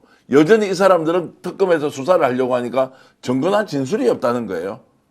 이런 것들로 봤을 때 두 개로 나눠서 보면 윤석열과 사전에 공모해서 내용을 인지하고 있던 자들에 대한 언급일 수도 있다는 생각이 듭니다. 그 제가 하나 여쭤보겠습니다. 그 정기환 평론가한테 여쭤보고 싶은 건데요. 사실은 뭐 한덕수도 그렇고 이상민도 그렇고 이번에 영장이 발부돼서 지금 구속돼 있는 사람들도 그렇고 우리들이 보기에는 상당히 상식적이지 않게 계엄이 일어난 이후에 또 끝까지 윤석열을 지키는 모습을 사실 보여왔지 않습니까? 그러다가 이제 요즘에 들어와서는 본인들은 이제 발등에 불이 떨어지고 더 이상은 윤석열이 회복할 수 없을 거다라고 생각을 해서 그런지 몰라도 요즘에 이제 조금 배치되는 그런 행동을 지금 보이고 있는 거거든요. 이거는 왜 그러는 겁니까? 그 당시에 살아 돌아온다라고 하는 일종의 계시, 확신, 누가요? 또는 그런 작업. 아니 윤석열이? 김기현 민정수석이 그 당시에 했던 행동을 지금 다시 돌이켜 생각해 보세요. 윤석열이 국회에서 12월 14일 날 탄핵안이 가결되고 난 뒤에 그 뒤에 오히려 더 일사불란하게 움직이면서 이 사람들은 새빨간 거짓말을 국회에 나와서 하지 않습니까? 자, 거짓말을 하더라도 나한테 돌아올 이익이 더 크다. 이것은 제가 이제 실제 정언으로 들었으니까. 그럼 우리는 정권이 살아 돌아온다라는 전제로 준비를 하고 있어야 한다. 혹시라도 못 살아올까 봐서 우리는 본 것도 없고 받은 자료도 없고 일괄적으로 부인하자라고 하는 컨트롤 타워가 저는 존재했다고 확신하고 있습니다. 그 컨트롤 타워가 누군지는 모르겠죠. 자, 그러면 이 상황에서 결국에는 윤석열이 살아 돌아올 것이라는 기대를 갖고 뭐 들어오면 이제 어떻게 되면 대박 나지 않습니까? 통상적으로 어떻게 해야 돼요? 내란이 일어나서 큰일 나서 장관들 바로바로 사표 내야 될 거 아니에요. 아무도 사표를 내지 않고 버티고 있어요. 그 이유는 뭐냐? 돌아올 것이다. 여기에 대한 확신들이 계속 가스라이팅이 되고 있었다. 두 번째, 김문수가 대선 후보가 되는 과정에서 갑자기 한덕수가 대선 후보로 등극하는 이 과정은 또 뭐냐? 너무나도 이상하죠. 이재명과 한덕수가 붙으면 무조건 지게 돼 있어요. 그런데 그들이 이기겠다고 생각한 건 뭐지? 야, 우리는 플랜 B도 있다.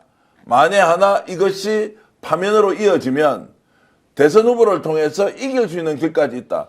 그래서 아무런 고위공직자가 사표를 내는 사람이 없었다. 내란에 동조했던 사람들이 한 사람 있었죠. 법무부 뭐 관련해서 유혁이었습니까? 이 사람만 류혁 법무부 이 사람 빼고는 한 명도 내란에 가담했던, 이제 지금은 내란의 가담 정도를 한번 보십시오. 충격적이지 않습니까? 이들이 아무도 사표를 내지 않고 버텼다는 것은 두 가지 플랜이 있었다. 하나는 살아 돌아온다. 파면이 안 된다는 겁니다. 두 번째는 그렇다 하더라도 한덕수를 통해서 정권을 잡을 수 있다. 어떻게 잡느냐? 이게 5월 1일 날 조이대가 했던 것과 연결되지 않습니까? 그런데 실패했어요. 다시 뭉치고 있죠, 이들은. 윤석열이 살아 돌아올 수 있는 길, 이재명이 꺾어 무너뜨리면 된다라는 것. 그래서 지금 내란이 지속되고 있다. 저는 오늘 민주당에서 했던 것도 중요하지만 정성호 법무장관 저도 비판을 엄청 많이 했지만 진짜 정신 차려야 된다. 이것들 물러서지 않는다고요. 있는 그대로 다 드러나면 모든 것을 잃기 때문에 여기에 대해서는 온몸을 던져서 막을 것이다. 라는 것을 저는 국민들도 알아야 하고 법무부에서 이 내용에 대해 검찰에 대한, 검사에 대한 징계 그리고 이 사안을 지금 어떻게 바라보느냐. 여전히 저는 오늘 특검 내부에서 수사가 안 되는 지점이 있다. 하고 싶은데 못한다. 정진석은 지금 어디 갔습니까? 이철규는 아무 관계가 없습니까? 거기에 나오는 국정기획비서관 이름이 이제 나오기 시작했습니다. 자, 이 사람도 행적을 추적해 봐야 돼요. 누가 이걸 기획해서 주도하고 갔느냐? 그러니까 지금 정기영 평론가 얘기는 사실 윤석열 계엄 이후에 그들이 똘똘 뭉쳐가지고 끝까지 버티고 했었던 그 이상한 상황이 왜 그랬냐 알아봤더니 그들은 윤석열이 살아 돌아올 거라고 생각했고 결국에는 이재명 정권이 들어서지 못할 것이다라고 생각했다는 거지 않습니까? 네. 그리고 실제 그런 행위는 윤석열이 살아서 올 거다 첫 번째, 윤석열이 아니면 한덕수가 이어받을 것이다라는 게 두 번째, 그러한 모든 것들이 가능하게 하는 거는 법원이 도와주는 것이다. 이렇게 지금 봤다는 겁니까? 제 이야기가 합리적 추론으로 틀린 게 있으면 지적해 주십시오. 사표를 내란에 실패를 했어요. 장관도 한 명도 사표를 안 내요. 네. 그리고 억지로라도 낼 거 아니에요. 근데 내지 않았던 건 두 가지예요. 내고 살아 돌아오면 어떻게 돼요? 역적되잖아요. 그러면 이대로 버티다가 거짓말로 있다가 안 되면 그때 가서 아리가또 고자이마스 지금 하는 것처럼 이렇게 했을 가능성이 매우 높다. 그것이 지금 현재 윤석열과 함께 했던 내란 세력들이 가지고 있는 기본 인식과 전제였다. 그래서 심지어 나오는 이야기가 좀 더 꼼꼼하고 야무지게 준비해서 내란을 일으켰으면 이런 일은 없지 않았느냐라는 이야기를 하는 자가 아직도 있다는 거예요. 징글징글하다, 징글징글하다. 예? 정말 징글징글합니다. 징글징글하다. 아니 그렇다는 거예요. 네, 이 얘기도 해봐야 됩니다. 오늘 김건희 씨 보석 신문이 있었었는데요. 나 전자발찌도 찰 수 있다. 핸드폰도 절대 사용하지 않겠다. 집에만 보내달라. 호소가 이어졌다라고 얘기를 좀 하고 있습니다. 특히 이런 얘기 나옵니다. 김건희 씨가 정신적으로 좀 문제가 있다. 건강 문제가 매우 심각하다. 구치소에서 혼자 중얼중얼거린다. 이런 얘기가 지금 나옵니다. 사실은 그리고 어제 재판에서도 김건희 씨가 막 구토하고 도망가고 막 이제 이랬다는 얘기가 계속 나오지 않습니까? 어제 그제? 그 얘기가 이제 그 이준수 씨라고 하는 사람과의 이 관계가 드러나면서 더 심해졌고 권진 법사가 계속해서 얘기를 하면서 이게 좀 더 이제 심각한 상황이 된 것 같아요. 임세현 대변인. 예, 구토는 아마 그 이준수 씨와의 문자가 네. 공개가 되고 나니까 이제 머리를 쥐어 뜯으면서 거의 뭐 실신하듯이 토를 했다고 하는데 그렇죠. 뭐 그 관계가 어떤 관계인지 모르겠습니다만 특검이 이런 문자까지 갖고 있어? 그러면 더 많은 걸 알고 있겠네? 라니까 순간적으로 어지러울 수도 있었을 겁니다. 그리고 자꾸 이렇게 보석을 주장하는 건 지금 이준수 씨가 행방이 아직 묘연해요. 그러니까 그런 점도 저는 작용을 했을 거라는 생각이 듭니다. 뭐 이준수 씨가 사실 몰라요. 저는 어떤 사람인지. 그리고 김건희 씨와 어떤 사적으로 밀접한 관계가 있는지는 알 수 없습니다만 보도에 나온 내용만으로는 주가 조작 공모 이외에도 사적으로 밀접한 관계였다라고 보도를 하고 있지 않습니까? 그러면 매우 가까운 관계고 김건희를 또 김건희에게 소개시켜준 게 또 이준수잖아요. 네. 그러면은 이 뭔가의 네트워크와 그 관계의 핵심 관계자일 수가 있다는 생각이 듭니다. 그런데 지금 아직 행방이 묘연해서 그런 점도 김건희가 보석을 주장하는 것 같습니다만 뭐 정신이 지금 뭐 좀 뭐 안 좋다. 혼자 중얼거린다. 근데 김건희가 언제 정신 말짱한 적 있었어요? 전 지금까지 봤던 김건희가 정신 말짱한 적 한 번도 없는 것 같은데요. 네, 그냥 그랬던 거고 저는 이거 심신미약을 노리는 그 보석을 위한 심신미약을 노리는 거다 그런 생각이 듭니다. 그래요. 그리고 혼자 중얼중얼 거리는 거는 아마 그거 같아요. 김건희 씨가 요새 기도 많이 한다고 하지 않습니까? 그 밤에 주로 중얼중얼 거린대요. 그래서 교도소에서 혼자 뭐 난리 났대. 네, 기도하는 소리. 수많은 잡신들 많이 모시잖아. 김건희가 잡신들 많이 모시잖아. 다 그 신들한테 기도하고 있나 보죠. 뭐. 아니 근데 대한민국 영부인까지 한 거잖아요. 기간은 그렇게 뭐 길지는 않지만 뭐 자기가 마음대로 궁에 들어가고 싶다는 들어가고 뭐 국보 보관하는데 수장고 들어가고 싶다는 막 따주고 뭐 그 모든 권력을 다 누렸던 사람이잖아요. 그랬던 사람이 그 좁은 감옥에 들어가 있다. 제정신이 아니지. 제정신이면 오히려 이상한 거 아니에요? 그게 이상하다고 생각하면 안 되는 거예요. 그러라고 감옥에 넣어놓는 거 아니에요? 사회화 격리시키고 그렇게 자기 스스로를 부정해가면서 그 고통스러운 시간을 겪고 그리고 교화돼서 나오라고 지금 감옥에 보내는 거 아닙니까? 우리나라 모든 감옥에 있는 사람이 다 똑같이 겪는 과정인 거예요. 그럼 그렇게 대단하게 그거를 뭐 생각하거나 받아들일 필요는 없다고 저는 봐요. 오히려 이 교도관들이 수감자 관리만 좀 철저히 해주면 된다. 그거는 교도관이 판단할 몫이다. 그리고 그거 보석 여부에 대해서는 그 냉정한 판단이 전 더 필요하다고 봐요. 이런 말씀을 하시는 분이 있어요. 국정농단을 해가지고 감방에 갇혀 있는 대통령 영부인 출신이 어떤 상황에 대해서 어지럼증이나 구토 증상을 호소하고 이렇게 해서는 수감 생활 도저히 못하겠다라고 하는 것은 매우 상식적이지 않잖아요. 정치 탄압을 받아서 들어갔다면 양심스러워서 거기에서 끝까지 단식을 하면서 버티든지. 근데 이 여성은 그렇게 잡혀 들어가서 뭐 배우자인 남성도 비슷하지만 자, 내가 지금 이 상황이 왜 이렇게 됐는지에 대한 기본 인지가 없고 오로지 나가겠다는 생각밖에 없다는 거예요. 지금은 김건희가 멘탈이 완전 무너졌다. 이 멘탈이 무너졌다는 것은 정신세계가 파괴됐다는 의미가 아니라 2판, 4판 어떤 식으로든 나는 나가기만 나가면 된다.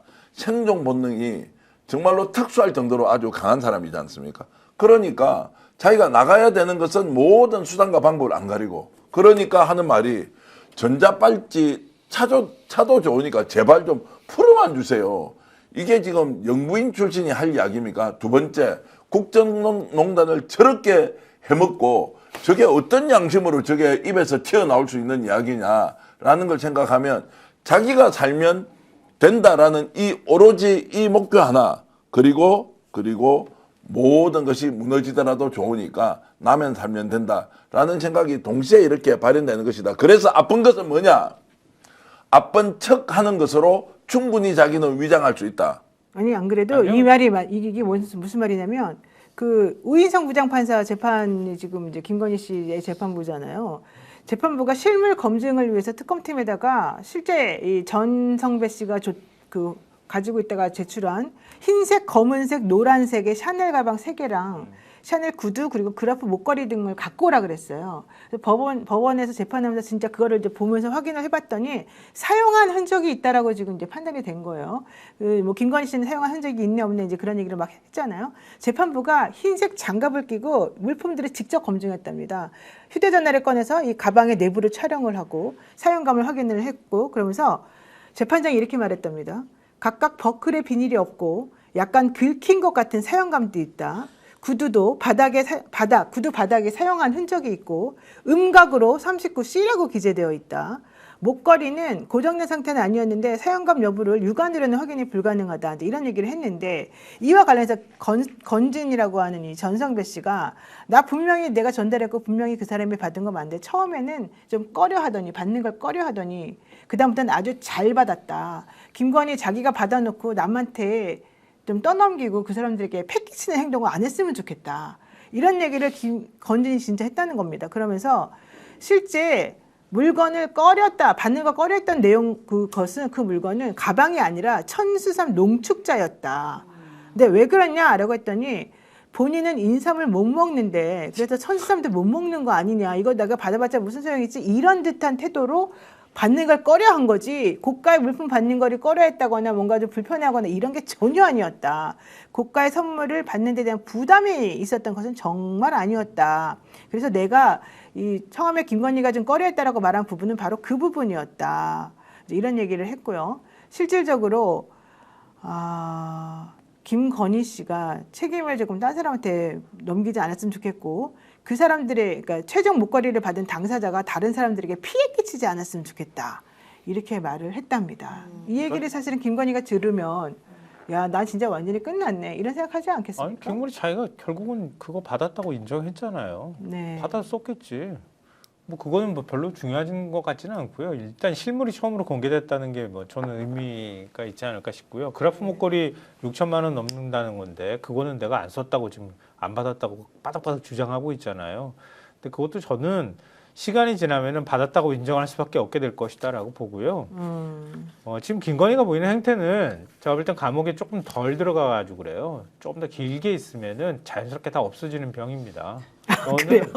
예. 한 6개월, 1년 넘어가잖아요. 그러면은 다 자연스럽게 나아요. 그러니까 처음에는 자기 부정을 하게 되고 자기 마음이 아프니까 몸도 아픈 거고 그럼 대체적으로 사람들이 겪는 거예요. 멀쩡하게 저렇게 돌아다니는 사람도 감옥에 들어가면 힘들어하는데 저렇게 영부인까지 하고 세상을 막 주락펴락하면서 경호원들 마음대로 부려가면서 했던 사람이 어느 순간 감옥에 들어갔는데 멀쩡하다고 하면 그게 미친 거예요. 제가 볼 때는. 지금 정상적이다. 그래 보석 같은 거 받아주면 절대 안 된다고 봅니다. 네. 김건희 재판 자체만 보면 이게 굉장히 쇼킹하고 뉴스가 재밌지 않습니까? 네. 할 말도 많고 이런데 사실은 이것은 큰 그림에서 일부 드러나는 것이고 자극적인 요소이긴 하지만 김건희가 국정농단하면서 수없이 많은 선물을 받아 챙겼고 그 과정에서 증언들이 나오니까 이거 지금 샤넬백 같은 거 5개 더 나오면 형량이 5년 10년 늘어납니까? 그렇지 않을 거 아니에요. 저는 오히려 큰 그림으로 봐야 한다. 김건희 뒤에서 누가 어떻게 했느냐라고 하는 것은 지금 드러나 있는 사실 외에도 숨어 있는 뭔가 이 내란 과정의 기획, 실행안 그 내용에 대해서 모르는 부분도 있으니까 지금 이 특검 수사에서 피해 있는 사람들이 생각보다 너무 많다는 거예요. 대통령실 안에 제대로 지금 수사하는 거 있습니까? 부속실장 정도 나와서 강희구 부속실장 외에 지금 수사받는 사람이 있습니까? 김주현은 지금 어디 갔습니까? 비서실장은 어디 갔습니까? 정진석 비서실장은 도대체 어디 갔는지 모르겠어요. 김태효는 어디 갔을까요? 김태효. 그러니까요. 와, 오늘 제가 취재하는 과정에서 이름 나오는 분이 바로 그 사람이에요. 이게 지금 모를 리가 없다. 한덕수가 예를 들어 대선 출마하는 과정이었어요. 미국으로 갑자기 급파를 시키잖아요. 그때 간 사람이 누구예요? 그리고 F4라는 거 들어보셨죠? 네. F4에 자 이창용 한국은행 총재, 최상모 금융위원장을 쭉 만났던 이 사람들을 왜 만났는지 그것도 그 이전 했던 것도 찾아야 되는데 수사도 안 돼. 최상목이 지금 어디 갔습니까? 종적을 감춰버렸어요. 그래서 저는 내란 사건과 관련해서는 문제 제기를 하자면 이거 이대로 넘어가서는 안 돼. 검찰이 지금 하는 꼴을 보러 이게 컨트롤 타워 없이 자발적으로 한 사람 한 사람 모였는데 이게 집단적 행위로 나타난다. 이게 아니라는 거예요. 보수언론이 지금 보여준 태도를 보시라고요. 이거는 이판사판 이제 다 죽는다라고 가는 이 상황이라면 내란 특검은 반드시 특검법을 다시 통과시켜서 여기에서 수사해야 될 일 다 해야 한다. 그리고 김민석 총리가 지금 공무원들도 관여자가 누군지에 대해서 좀 더 면밀히 봐야 돼요. 감사원에 있는 그 누굽니까 유병호 보셨죠? 네. 세상은 요지경을 털어놓고 그 떠나는 사람 앞에서 국가를 비아냥거리면서 했다는 그 행위에 이 인간은 더 떳떳하게 해갖고 내가 뭐 잘못했냐는 식으로 해서 감사원이 갖고 있는 원래 법적 기능을 완전히 파괴를 시킨 자가 이런 이야기를 하고 있는 그렇죠. 것. 이게 뭡니까? 야 너희들 우리 죽여보려면 죽여봐. 이렇게 나오고 있는 속성, 본성을 보여주는 것이다. 여기에 대해서 저는 내란 특검을 다시 하나 더 만들어서 특검 출범시켜야 한다고 봅니다. 네, 더 중요한 얘기도 꼭 해야 됩니다. 지기현 재판부에서 1월 달 안으로 정리하겠다라고 했지만 윤석열 씨에 대한 구속 기간 만료가 1월 18일이어서 좀 애매한 부분이 있습니다. 천대엽 법원행정처장이 지기현 재판부에서 2월 달 인사이동 전에 뭔가 이게 정리를 할 것으로 보인다라는 말을 했다고 합니다. 한번 들어보죠. 들어봅니다. PD님. 없나 본데요. 우리가 자, 지기현 인사이동 전에 실질적으로 내란 재판을 다 처리하겠습니다. 믿고 지켜보는 중이다라고 얘기를 지금 했다고 하는데요. 이거는 어떻게 되는 겁니까? 그러니까 사실 그 지기현이 1월 달에 그 재판을 종료하겠다는 식의 얘기를 했잖아요. 근데 그게 심리를 종결하겠다는 건지 자기가 선고를 윤석열 이제 구속기한 만료 전에 하겠다는 것인지 정확하지가 않아서 사실 의미를 두고 좀 사람들이 걱정하는 목소리가 있었거든요. 저도 좀 걱정이 됐어요. 왜냐하면 선고일이 늦어지면 윤석열을 풀어주는 상황이 올 수도 있었거든요. 근데 천대엽 법원행정처장 얘기를 보니까 일단 2월에 정기 인사가 있으면 직위원이 판단을 안 하고 정기 인사 나가지고 직위원을 교체해버리면은 다시 또 재판을 또 다른 재판장이 와가지고 네. 해야 되잖아요. 그럴 일은 없다. 일단 직위원이 말의 맥락을 보니까 인사하기 전에 제가 마무리하겠습니다라고 얘기한 것으로 보이고요. 그 말을 믿는다. 이런 식의 얘기를 한 것 같아요. 그리고 1월 중에 재판을 끝내겠다고 하는 말이 선고까지 끝내겠다는 의미로 얘기를 했거든요. 천대엽 법원행정처장 얘기는. 그러니까 윤석열 구속기한 만료 전에 선고까지 하겠다고 아마 얘기를 한 것 같아요. 그걸 대법원은 그 말을 믿고 지켜보겠다. 이렇게 지금 발언한 것으로 보입니다. 황정화 의원이 질문을 했습니다. 천대엽 행정처장에게 처장님 계속해서 반복해서 말씀하시는 게 지연된 정의는 정의가 아니라고 하지 않았습니까? 그렇다면 이걸 행동으로 보여주세요 라고 얘기를 했더니 천대엽 처장이 뭐라고 말했냐? 네, 해당 재판부도 국민이 지켜보고 있는 중요한 재판이라서 인사 이동 전에 반드시 처리한다는 입장을 누누이 확인한 바 있습니다. 그리고 누누이 밝힌 바 있습니다. 그래서 저희들도 그렇게 믿고 지켜보고 있습니다. 이렇게 말을 했다는 겁니다.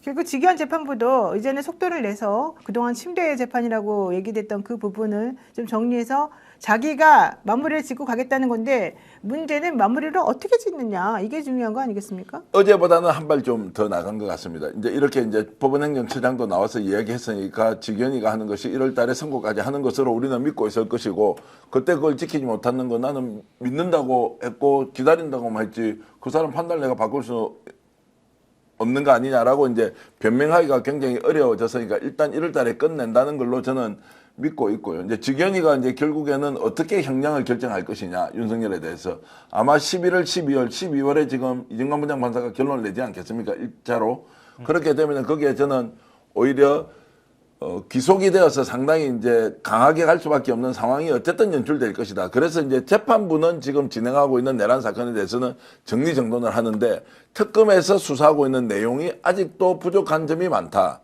그리고 대상도 충분히 넓힐 수 있는데 그것이 없다는 것을 이제 어떻게 할 것인지를 저는 별도로 좀 봐야 할 것 같고요. 오늘 천대엽 법원행정처장의 발언은 어쨌든 진일보했다라고 판단하고 있습니다. 그러니까 외부 지원을 해주고 있다고 얘기를 했거든요. 그러니까 속도감 있게 재판을 진행할 수 있도록 지원해주고 있다 이런 뜻으로 또 해석이 돼요.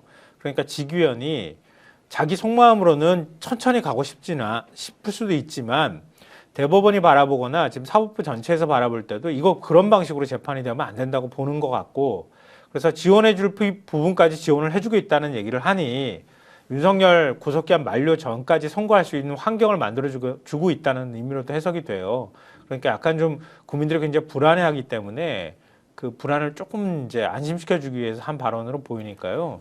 그러니까 그 말을 일단 뭐 우리도 역시 마찬가지잖아요. 지금 천대엽 대법관도 그냥 직위원 일단 믿겠습니다 이렇게 얘기한 거 아닙니까? 더 이상의 뭔가를 얘기하면 재판 독립성을 훼손하는 것이 되니 일단 직위원 판단을 믿어볼래요 이렇게 얘기를 했으니까 우리는 대법원의 판단을 믿어볼게요 이렇게 얘기했다가 진짜 지금 저는 이렇게 얘기하지만 만약에 진짜 직위원이 윤석열 풀어주는 일이 또 발생한다 그럼 진짜 가만두면 안 됩니다.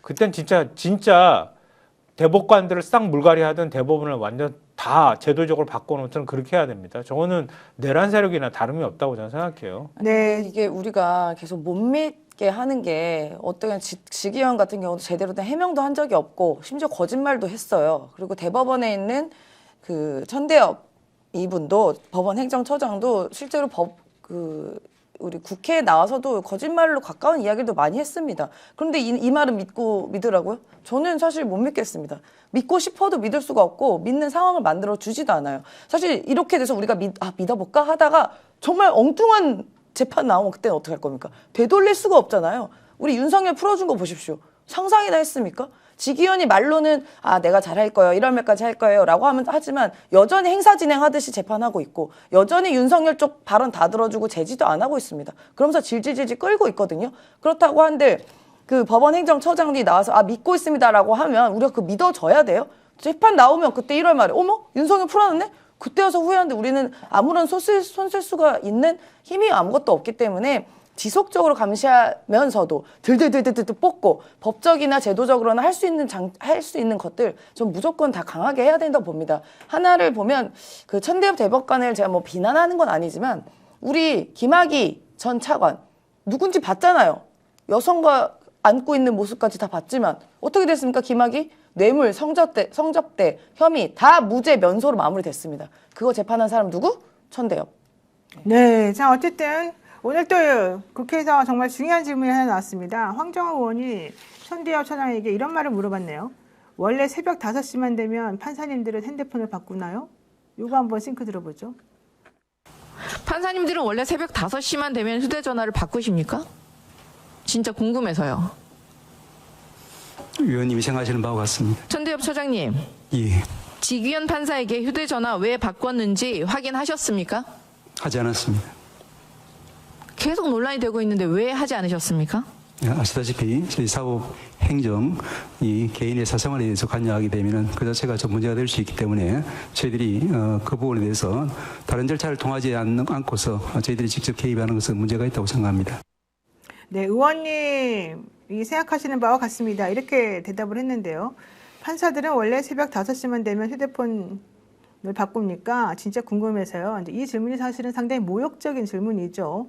그러니까 약간 표정이 조금 어이없다는 듯한 표정을 잠깐 지으면서 의원님이 생각하시는 바와 같습니다. 이랬어요. 여기서 말하는 의원님이 생각하는 바와 같다는 거는 그럴 리가 있겠습니까? 아닙니다. 이제 이런 얘기겠죠. 이상하지 않습니까? 라는 말에 대해서 이제 의원님과 같은 생각입니다. 자기가 봐도 이제 이상하다는 것이고 그런데 이제 사생활에서 관여 못 하겠다는 건데 저는 천대엽 장관을 이제 비판하는 것이 아니다라고 하셨지만 저는 매우 비판적으로 천대엽 장관 법원행정처장에 대해서 생각을 하고 있는데 저분이라도 정신을 좀 똑바로 차리고 호감을 가지고 있었던 것도 요즘 다 없어져 버리죠. 저 정도로 이제 무너지는데도 꿋꿋하게 버티면서 대법관직을 계속 유지한다는 것. 저는 사실 이런 생각도 하고 있습니다. 제가 어떤 재판을 받을 때 굉장히 불이익을 받을 가능성이 높다. 그런 우려가 실제 있거든요. 그럼에도 불구하고 끝까지 싸워야 되겠다고 하는 것은 저렇게 하고 있는 이 행태에 대해서 양심의 가책을 느끼거나 국민들 앞에 좀 성찰하는 자세를 보인다거나 제도적 개선을 통해서 우리가 바뀌고 있습니다라는 걸 단 1.1핵도 바꾸지 않고 버티고 있잖아요. 그래서 임시현 소장이 말씀하신 대로 내년에 예를 들어 재판했을 때 풀어줘. 아니면 그러면 징역 5년 뭐 이렇게 때리고 치워버려. 라고 하더라도 지금 막을 길이 없는 이제 이 사정이 이제 있는데 그러면 어떻게 해야 되냐. 우리라도 끝까지 싸워야 한다. 국민들을 대신해서 우리라도 끝까지 싸워야 한다. 이거 이대로 가다가 비실비실 되면 정말로 보수 언론하고 지금 국힘하고 극우극단 세력하고 저 사법 검찰 검찰 그리고 판사들이 한독도 되면 우리 다 죽는다.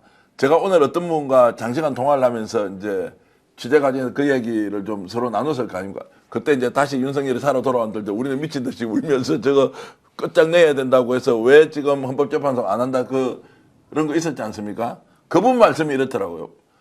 원래 본인은 보수적 성향이었는데 아니 보수 진보가 없었는데 만약에 그때 내가 비판적 시각을 계속 유지하고 있었지만 가족들의 걱정은 윤석열 살아 돌아오면 제일 먼저 죽을 것이다. 이런 이야기를 실제 했다는 거예요.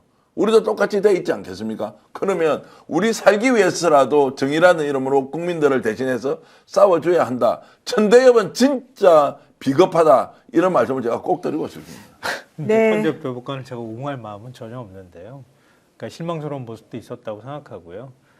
근데 조금 이해하는 입장에서 얘기하자면 자기 나름대로는 최선을 다하고 있는 것처럼 보이기도 해요. 한편으로는 워낙 보수화되어 있는 집단 내에서 그나마 자기의 역할 안에서는 뭔가를 할 수 있는 것만큼 하려고 하는 모습은 좀 있어 보이긴 해요. 그러니까 말씀하신 논리로 보면은요, 저는 아쉬운 사람이 진짜 있는데요. 누구냐면요, 문재인 대통령이 임명한 대법관 2명인가 있는 사람들이에요. 한 사람은 이제 주원성관이 있고 지금 한 사람은 천대엽이고 2명이 이제 지난번에 이재명 대통령 재판에 참여했거든요.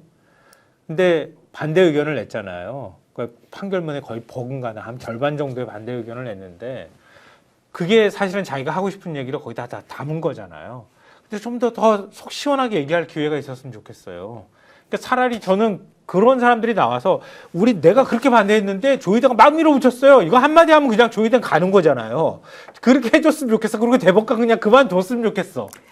그렇게 했는데 그거는 너무 너무 많은 걸 바라고. 그러니까 네. 천대엽 행정처장도 속 시원하게 사실은 그렇게 해주길 바라는 마음이 있는데 그 안에서는 그게 대단히 어려울 거다. 어렵죠. 네. 그런 생각이 좀 있는 거죠. 제가 펄쩍펄쩍 뛰면서 이렇게 막 흥분하는 이유를 솔직하게 제가 말씀을 드리면요. 죄가 있는데 보는 관점이 다른 거예요. 그래서 이재명도 처벌을 받아야 되고 뭐 예를 들어서 뭐 국힘 쪽에 그 대선 후보도 처벌을 받아야 되는 상황을 가지고 제가 이렇게 따지면 아 그럴 수 있겠다. 굉장히 균형감 있게 이런저런 사안을 봐야 된다고 저는 생각하겠으나 실제로 대장동 사건을 비롯한 지금 기소된 5개의 재판은 완전 엉터리 재판이고 조작 기소가 돼 있는 내용이 명확한데 이것이 기소가 되었기 때문에 이것은 검찰의 일이지 사법부에서 판단할 수 있는 게 아닙니다라고 전제를 까는 저 판사의 태도가 너무나도 저는 불만스럽다는 겁니다. 불만이 아니고 말이 안 되는 거지. 제일 중요한 것은 사실이 중요한 것입니까? 기소 내용이 중요한 겁니까? 사실에 기반해서 기소가 되지 않았을 때 이걸 어떻게 할 거냐. 실질적으로 우리나라에서는 사법체계상 통제할 방법이 없어요.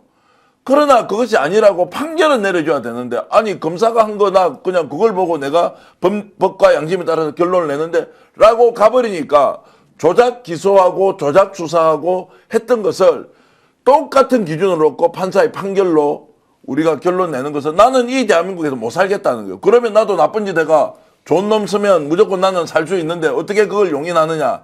이런 부분에서 저는 천대엽 법원 행정처장이 충분히 이 내용을 알만한 사람이다. 왜냐하면 표현하는 것도 균형감 있고 그리고 어떤 사안에 대해서 굉장히 유연하게 접근하지 않습니까? 이 사람은 정말로 자신의 법과 양심에 따라서 봤을 때 이재명이 5개 다 유죄냐? 그 생각을 하면 이 사람이 이렇게 할 수 없다는 말씀을 다시 한 번 더 드립니다. 네, 쿵푸까꿍이님께서 우리 히히히히 영희 변호사님은 저러지 마세요라고 말씀하셨는데 안 그러겠습니다. 저는 절대 안 그러겠습니다. 자, 그리고 이 김건희 씨 보석 관련해서 하나만 말씀을 드리고 좀 얘기를 하려고 하는데요.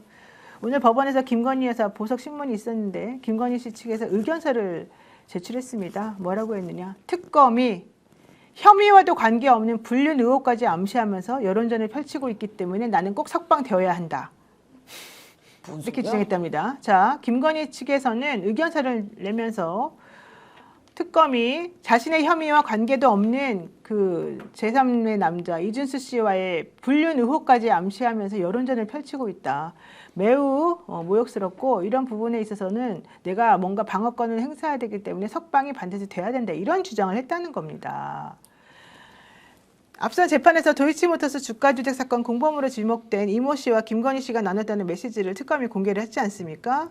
2012년 이 씨가 나는 진심으로 네가 걱정돼서 할 말 못할 말 다 한다. 도이치는 손떼기로 했다. 이렇게 말하니까 김건희 씨가 내가 더 비밀을 지키고 싶은 사람이다. 이렇게 답을 했던 내용이 공개가 됐었는데요. 보석을 청구하면서 재판부에 김건희 씨가 의견서를 냈습니다. 특검이 불륜 의혹을 형성하고 확산시키는 방법으로 자신을 이상한 사람으로 만들고 여론 프레임을 구축하고 있다. 특히 이준수라고 하는 그 사람은 사건의 주요 인물도 아니고 혐의와 무관한데도 망신 주기와 별건 수사를 이어가는 만큼 방어권 보장을 위해서 반드시 석방이 되어야 된다라고 얘기를 했습니다.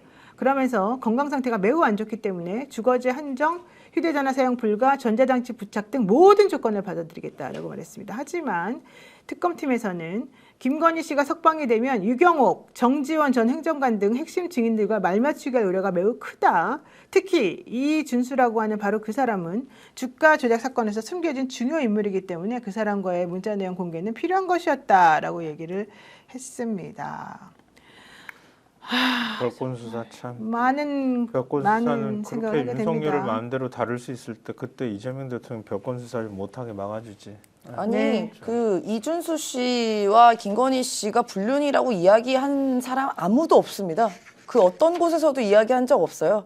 보도에서 그냥 주가 조작 공모 이외에도 사적으로 밀접한 관계다 이렇게 이야기했지 그 누가 우리가 이상한 상상했습니까? 본인이 찔리나 보죠? 그런 얘기를 먼저 발설하는 거 보니까 그 누구도 그런 얘기를 한 적 없고 이분은 단지 도이치모터스에 주가 조작 공범으로 연루됐고 실제로도 조사받았고 불기소가 난 거예요. 사건의 핵심 관계자일 수도 있습니다. 무슨 이 사람이 해당 사항이 없다고 이렇게 펄펄펄쩍 뛰는지 왜 이렇게 실드치는지 모르겠고 이 사람이 잘못이 없으면 압수수색은 왜 당하고 왜 2층에서 뛰어내려서 도망갑니까? 그리고 왜 행방이 묘연해요? 그 김건희 씨는 숨만 쉬는 것도 거짓말이기 때문에 저는 이 입장도 전혀 믿을 수가 없고요. 보석 꿈에도 꾸지 말았으면 좋겠고 본인이 핸드폰 안 쓰겠다고 안 쓸 겁니까? 자기 건 안 쓰겠지. 비서 거 쓰겠지. 가족 거 쓰겠지. 그걸 몰라요? 24시간 동안 우리가 지켜볼 것도 아닌데 김건희 말을 어찌 믿습니까? 네. 1년 감옥에 있으면 맨정신으로 되돌아온다니까요. 네. 너무 걱정하지 마십시오. 최대 128만 원 혜택을 놓치지 마십시오. 인터넷 TV 신규 가입 시 48만 원, 휴대폰 구입 시 최대 50만 원, 정수기 렌탈 시 최대 30만 원 혜택을 드립니다. 인터넷 가입과 동시에 알뜰폰 또는 휴대폰 세로 장만 없이 현재 쓰고 있는 휴대폰의 통신사만 변경해도 최대 30만 원 혜택을 돌려드립니다. 인터넷 성능은 다 비슷하기 때문에 혜택을 비교해 보셔야 됩니다. 비교원은 23년 동안 60만 명의 누적 가입자 그리고 983억 원의 누적 현금 사은품 지급이 이루어진 회사입니다. 개인정보 보안도 철저해서 한 건의 보안 사고도 없었습니다. 8억 이상의 보증보험에 가입해 한 번도 억울한 일이 없도록 준비되어 있습니다. 인터넷 휴대폰 정수기 비교는 비교원에서 하시면 될 것 같습니다. 지인 추천 이벤트가 강화됐습니다. 추천한 분이 인터넷 TV 가입하게 되면 최대 8만 원의 신세계 상품권 드린다고 합니다. 신청은 반드시 인터넷 비교원 누구누구 기존 가입자 이렇게 알려주시면 될 것 같습니다. 자세한 내용은 1670-2571, 1670-2571를 통해 상담받으시거나 네이버에 비교원을 검색하시고 상담 신청하시면 됩니다. 스픽스 보고 전화했다고 하시면 비밀 혜택을 더 드린다고 하니까 문의 많이 해주시면 좋을 것 같습니다. 국내산 전라남도 해남 청정 지역의 해풍을 맞고 자란 배추에 국내산 신안 천일염으로 절임 작업을 한 깨끗한 절임 배추만 사용해서 여러분들께 제공해드립니다. 거기에다가 감칠맛 넘치게 정통 남도식으로 준비한 김치 속 김장 양념을 맛깔나게 버무려서 당일 만든 김장김치를 여러분들께 바로 보내드리겠습니다. 맛보기 1kg에 15,000원이고요. 10kg 64,000원이고요. 20kg에는 122,200원이 들어갑니다. 이 20kg짜리를 사셔가지고 나눠서 식구들끼리 드시면 좋을 것 같습니다. 앞집, 옆집, 윗집, 아랫집 우리 친척들과 나눠 드십시오. 공동구매 행사기간 한정 가격입니다. 서둘러 주시기 바랍니다. 또 하나 찬바람이 살살 불어오기 시작하는 계절부터 지방을 축적하기 시작하는 방어. 와 기레기가 그냥 잘잘잘잘 흘러보이는 활방어회입니다. 추워지면 생각나는 겨울 제철 활방어회인데요. 국내산 방어 지금이 딱 제철입니다. 국내산 자연산으로 당일 입고한 대방어만 100% 제공해드립니다. 약품 같은 거 절대 쓰지 않은 깨끗한 방어만을 보내드리겠습니다. 가정에서 가장 신선하게 받아보실 수 있도록 스킨 진공 포장으로 보내드립니다. 스픽스에서 공동구매로 거품 싹 빼고 최저가 28,900원 공동구매 행사기간 한정 가격으로 제공해드립니다.